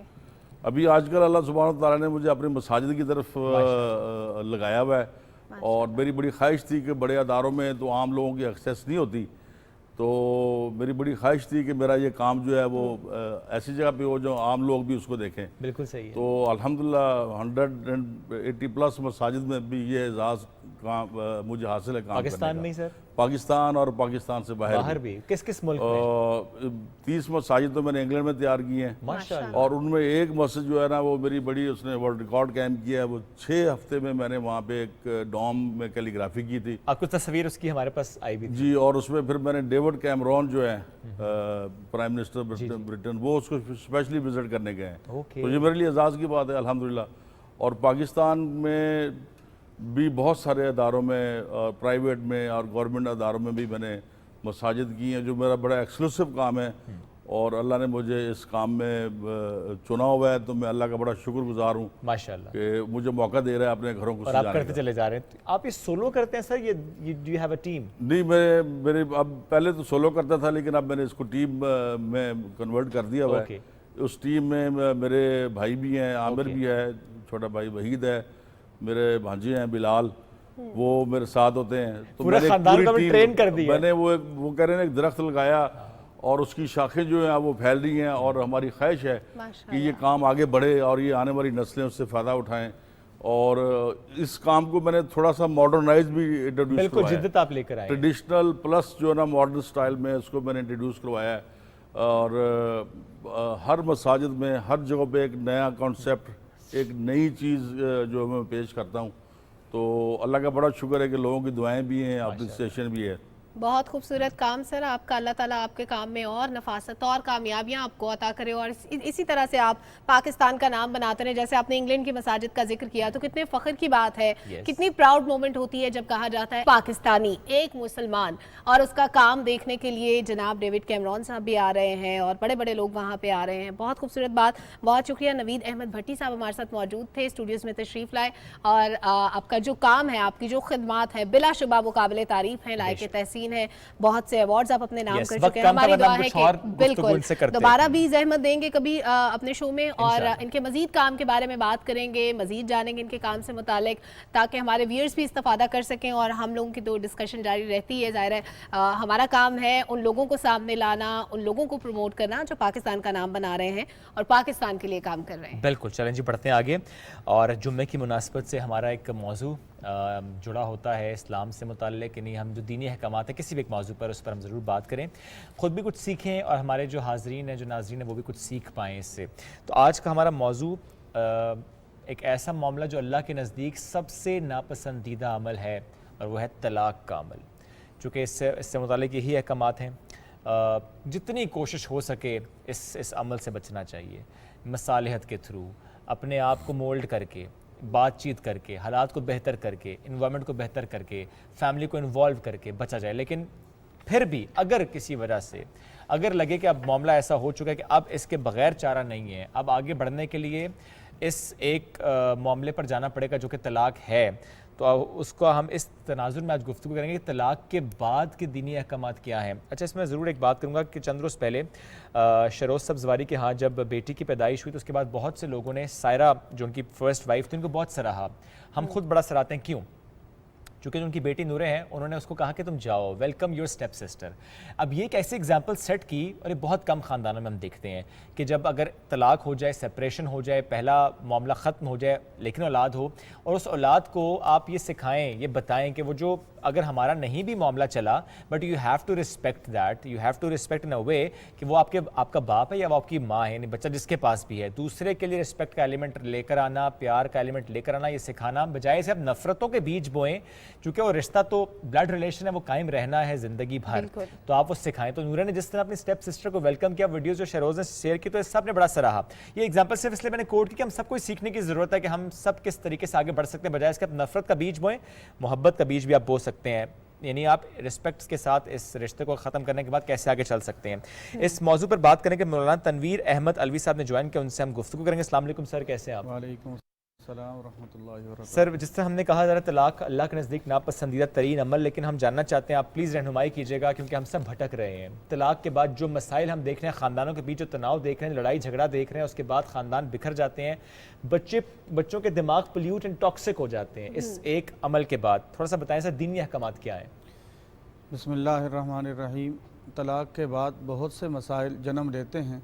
کچھ مسائل وہ ہیں جن کا تعلق شرعی احکام سے ہے، اور کچھ مسائل وہ ہیں جو سماجی طور پر ہمارے ہاں وہ جنم لیتے ہیں۔ بالکل۔ دینی مسائل جو متوجہ ہوتے ہیں طلاق کے بعد، اس میں جیسے عدت کے احکام ہیں، یا بچوں کی پرورش کے احکام ہیں، حضانت یا بچوں کی کفالت کے احکام ہیں، یہ تو دینی اعتبار سے ہیں۔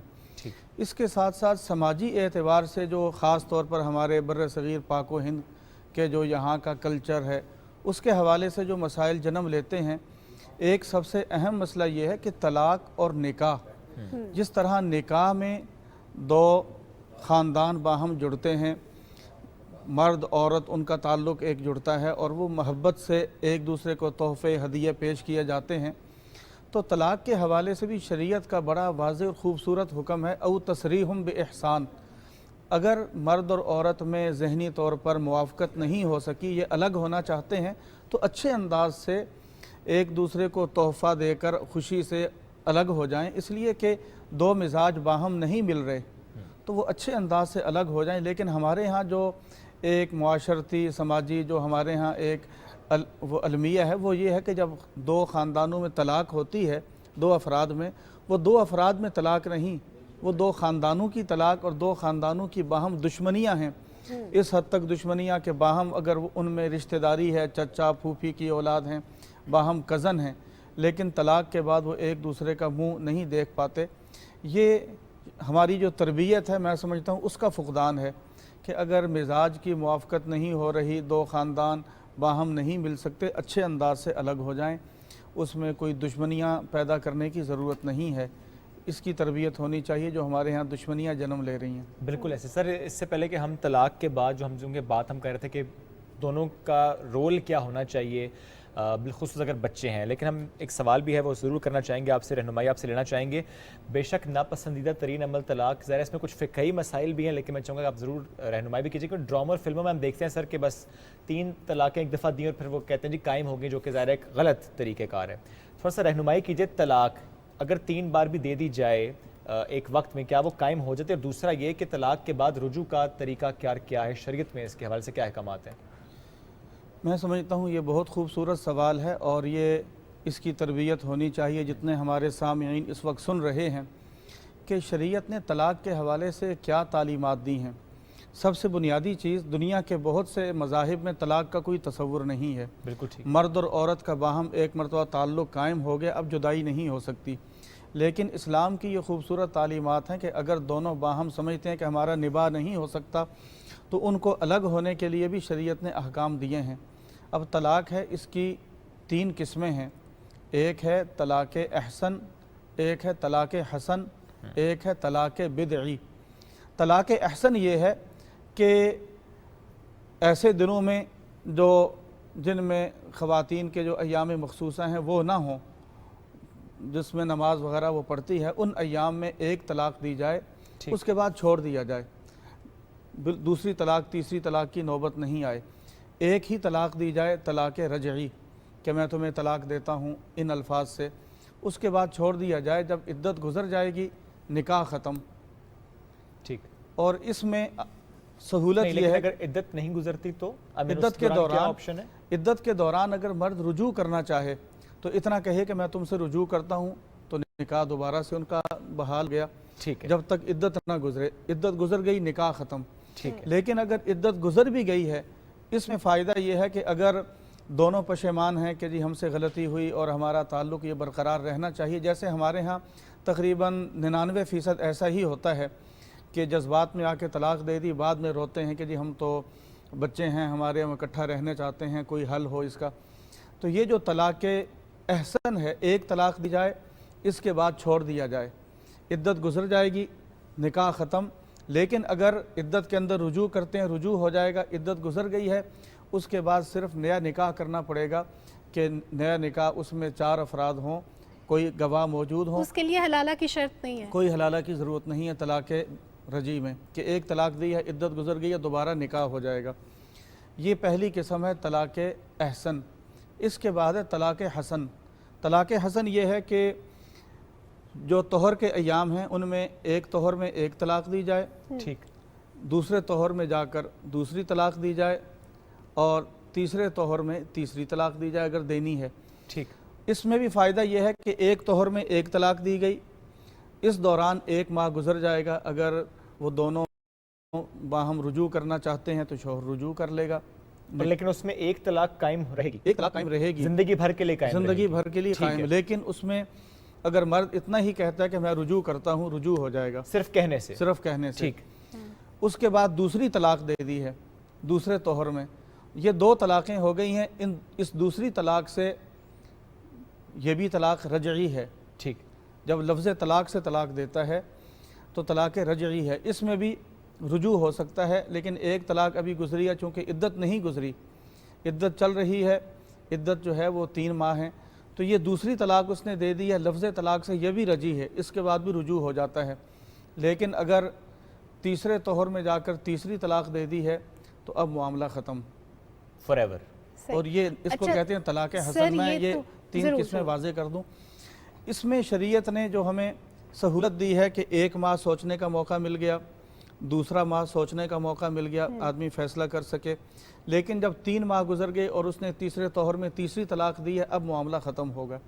जो हमारे यहाँ तलाक का तरीका चलता है वो है तलाक बिदई। तलाक बिदई यह है कि एक ही मजलिस में बम फाड़ दिया, ब्लास्ट कर दिया, एक ही मजलिस है 3 तलाक़ें इकट्ठी दे दी। अब वो 3 तलाक़ें दे देते हैं, उसके बाद रोते फिरते हैं कि जी अब क्या होगा, अब कुछ भी नहीं हो सकता, कायम हो जाती है, 3 तलाक़ें वाक़ हो जाएंगी। ये जितने भी फ़ुक़हा हैं, फ़ुक़हाए अरबा, इमाम अबू हनीफ़ा, इमाम शाफ़िई, इमाम मालिक, इमाम अहमद, चारों फ़ुक़हा के यहाँ ये तीनों तलाक़ें वाक़ हो जाएंगी। सर लेकिन क्या इसी से पैरेलल हमारा लॉ भी है? पाकिस्तान में चूँकि फ़िक़ह हनफ़ी है, ठीक, तो फ़िक़ह हनफ़ी में भी यही कानून है। ठीक। अच्छा सर, ये तो हम बात कर रहे हैं कि तलाक के बाद रुजू के तरीक़ेकार की बात कर रहे हैं। तलाक की 3 किस्में हैं ना। ठीक। इसके साथ साथ एक तलाक होता है। तलाक की 3 किस्में, दूसरा पहलू उसका तलाक रजई, तलाक बाइन, तलाक मुग़ल्लज़। ठीक, ये वाज़े हो जाए फिर आप जरूर, मज़ीद जरूर, सवाल। जरूर। तलाक रजई ये चूँकि अहकाम हमें मालूम नहीं, दुनिया के बाकी तमाम काम हम सीखते हैं, निकाह से पहले ये अहकाम भी तरबियत देना चाहिए, मालूम होना चाहिए कि कौन से अल्फाज हैं, मैं बोलूँ तो उससे तलाक वाक़ हो जाएगी, और फिर तलाक के लिए कौन से अल्फाज हैं, उनके अहकाम क्या क्या हैं। लफ्ज़ तलाक से जब तलाक दी जाती है इसको तलाक रजई कहा जाता है। रजई का माना इसमें रुजू हो सकता है, ठीक। एक तलाक हो, 2 तलाक़ें हों, दोनों अगर लफ्ज़ तलाक से दी जाएँ रुजू हो सकता है, इसको कहते हैं तलाक रजई। इसके बाद दूसरी तलाक है तलाक बाइन। तलाक बाइन वो होती है कि जिस तलाक से फ़ौरन निकाह ख़त्म हो जाता है। तलाक बाइन इन अल्फाज से है कि तुम मुझ पर हराम हो, मेरे घर से चली जाओ, मेरा तुम्हारा कोई ताल्लुक़ नहीं। ये कह देना कि मेरा तुम्हारा कोई ताल्लुक़ नहीं, तलाक हो गई, तलाक हो गई। ये बहुत अहम है। जी जी, यानी गुस्से में कह देना कि तुम मेरे घर से चली जाओ, मेरा तुम्हारा कोई ताल्लुक़ नहीं, तो तलाक हो गई। तलाक हो गई। ये तलाक इनको कहते हैं अल्फाज किनायात, किनाई अल्फाज, कि जो अल्फाज हमारे मुआशरे में इनसे तलाक ही मुराद ली जाती है। लिहाजा इस तरह के अल्फाज, किनाई अल्फाज, चूँकि थोड़ा सा उसमें पेचीदगी होती है, इबहाम होता है, तो इसको ज़रूर किसी माहिर मुफ्ती से भी जाकर वजाहत ले ली जाए कि मैंने ये अल्फाज बोले हैं, इस तरह के अल्फाज बोले हैं। मसलन कि आदमी किसी से कहता है कि तुम मुझ पर ऐसे हराम हो जैसे मेरी माँ बहन, इस तरह के अल्फाज भी लोग बोल देते हैं। ज़ाहिर है कि माँ बहन से तो निकाह नहीं होता शरअन, तो लिहाजा ये तमाम अल्फाज वो हैं जिनसे तलाक बाइन वाक़ हो जाएगी, ठीक है, निकाह ख़त्म। लेकिन अगर ये एक तलाक दी है तलाक बाइन, उसने दूसरी दफ़ा भी उसी इद्दत, अभी इद्दत चल रही है, उसने दूसरी दफ़ा भी ये लफ्ज़ बोल लिया, तीसरी दफ़ा भी बोला, इससे अहकाम में फ़र्क नहीं पड़ता। वो जो एक बाइन वाक़ हुई है इससे निकाह ख़त्म हो गया है।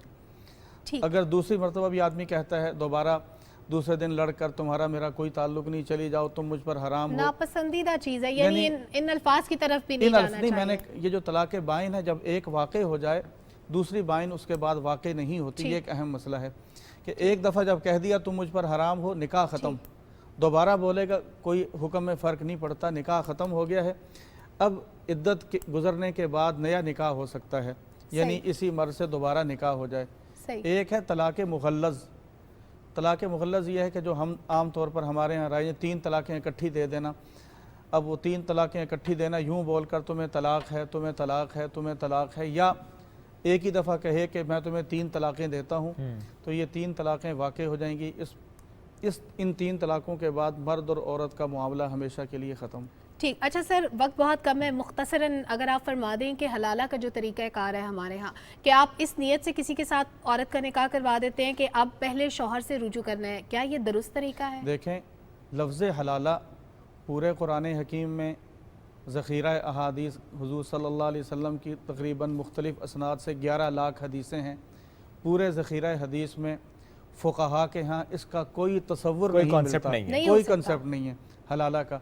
कुरान मजीद ने जो बयान किया है, एक लफ्ज़ जिससे लफ्ज़ हलाला बनाया गया है कि अत्तलाक़ मर्रतानी फ़इम्साकुम बिमारूफ़िन औ तसरीहुम बिहसान, इसने फ़ला तहिल्लु लहू हत्ता तनकिह ज़ौजन गैरहू, कि ये औरत पहले शौहर के लिए हलाल नहीं है यहाँ तक कि किसी और मर्द से निकाह कर ले। कुरान मजीद ने यह तरीक़ा नहीं बताया कि ये ऐसे करो, ना इसकी तरगीब दी। कुरान मजीद ने एक हुक्म बयान किया है। हुक्म यह है कि अगर शौहर 3 तलाक़ें दे दे जी, उसके लिए इस औरत के साथ अब दोबारा निबाह करने का कोई ताल्लुक़ नहीं है। हुक्म यह बयान किया कि इस औरत का किसी दूसरी जगह निकाह हो जाए, वो निकाह हो, और फिर इत्तेफाक से दूसरा शौहर फौत हो गया, दूसरे शौहर से नहीं निभ सकी, उसने तलाक़ दे दी है, इत्तेफाकी कि उसने तलाक़ दे दी, दूसरे शौहर से निबाह नहीं हो सका, वो फौत हो गया, कोई इस तरह का मसला हुआ, औरत ने शौहर से खुला ले लिया, उसके बाद अगर वो पहले शौहर की तरफ आना चाहती है तो अब उसके लिए गुंजाइश है, लेकिन ये तरीक़ा नहीं है। हलाला खुद उलमा ने लिखा है कि ये खुद हराम है, जैसे शराब ज़िना हराम है, ये खुद हराम है। बिल्कुल ठीक है। इससे पहले भी जो हम गुफ्तगू कर रहे थे उसमें मैं ज़रूर ये कहूँगा कि ज़रा कुछ चीज़ें ऐसी हैं जिस पर फ्यूजन हो जाती है, और उसमें बेहतर यह है कि जो भी मामला आपका दरपेश हो वो आप अपने मुफ्ती से ज़रूर उस पर कंसल्टेशन करें, डिस्कस करें।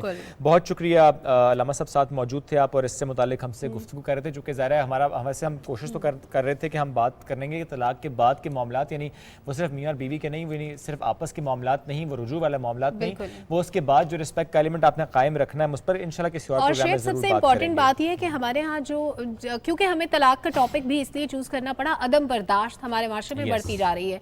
हम दूसरों को बर्दाश्त नहीं कर सकते, हम अपने घर वालों को बर्दाश्त नहीं कर सकते, हमें छोटी छोटी सी बातें नागवार गुजरती हैं, दोस्तों में, इवन रिश्तेदारों में हम कता ताल्लुक करने पे उतर आते हैं। ये तरीक़ाकार मेरा ख्याल है दुरुस्त नहीं होता। हमें पेशेंस लानी चाहिए अपनी रोज़मर्रा ज़िंदगी में, अपने दोस्तों, रिश्तेदारों में, उन लोगों के साथ जिनके साथ हम डील करते हैं। अगर हम उनसे ऐसे तरीके से पेश आएंगे, अगर हम छोटी छोटी सी बातों को बर्दाश्त करना सीखेंगे, तो मेरा ख्याल है हमारी ज़िंदगी भी आसान हो जाएगी, दूसरों की ज़िंदगियों में भी आसानियाँ पैदा होंगी। बेशक ऐसे ही है। नाज़रीन, प्रोग्राम का वक्त हो रहा है ख़त्म और आपसे हम इजाज़त भी चाहेंगे, दुआओं की दरख्वास्त भी करेंगे, लेकिन जो प्रोग्राम का इख्तिताम है वो आज हम एक ऐसी शख्सियत के साथ कर रहे हैं जिनको तो देख नहीं सकती, लेकिन उनकी आवाज़ में एक मैं कहूँगा जादू है। और देखिए, अल्लाह ने चुना उनको अपने महबूब की मदह सराई के लिए। मैं बात कर रहा हूँ सबाहत अब्बासी की। आज नात रसूल मकबूल की सादत हासिल करें, प्रोग्राम में हमें ज्वाइन कर चुकी हैं। आपसे लाफिज़, लेकिन उनकी तरफ बढ़ेंगे नात रसूल मकबूल के लिए।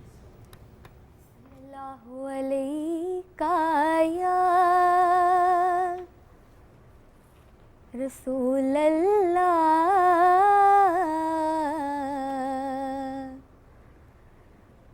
वसल्लम अलैका या हबीब अल्लाह।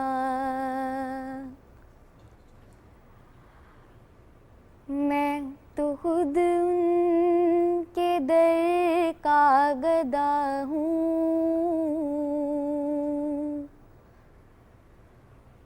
मैं तो खुद उनके दर का गदा हूँ।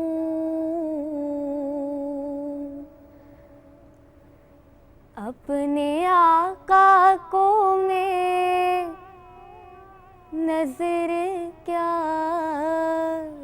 दूँ, अब तो आँखों कुछ नहीं है,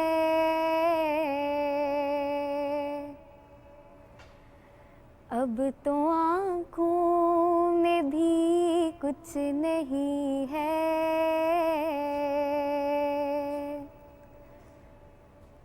वरना कदमों में आंखें बेचा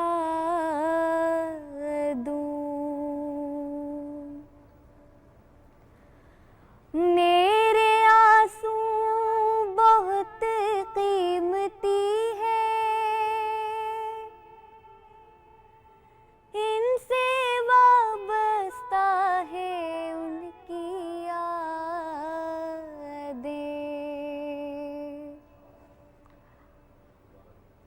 मेरे आंसू बहुत कीमती है, इनसे वाबस्ता है उनकी यादें।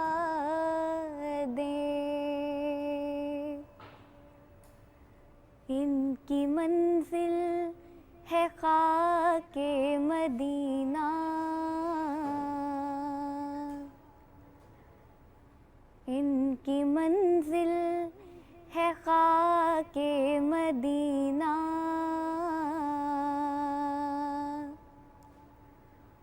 ये गोहर यूं ही कैसे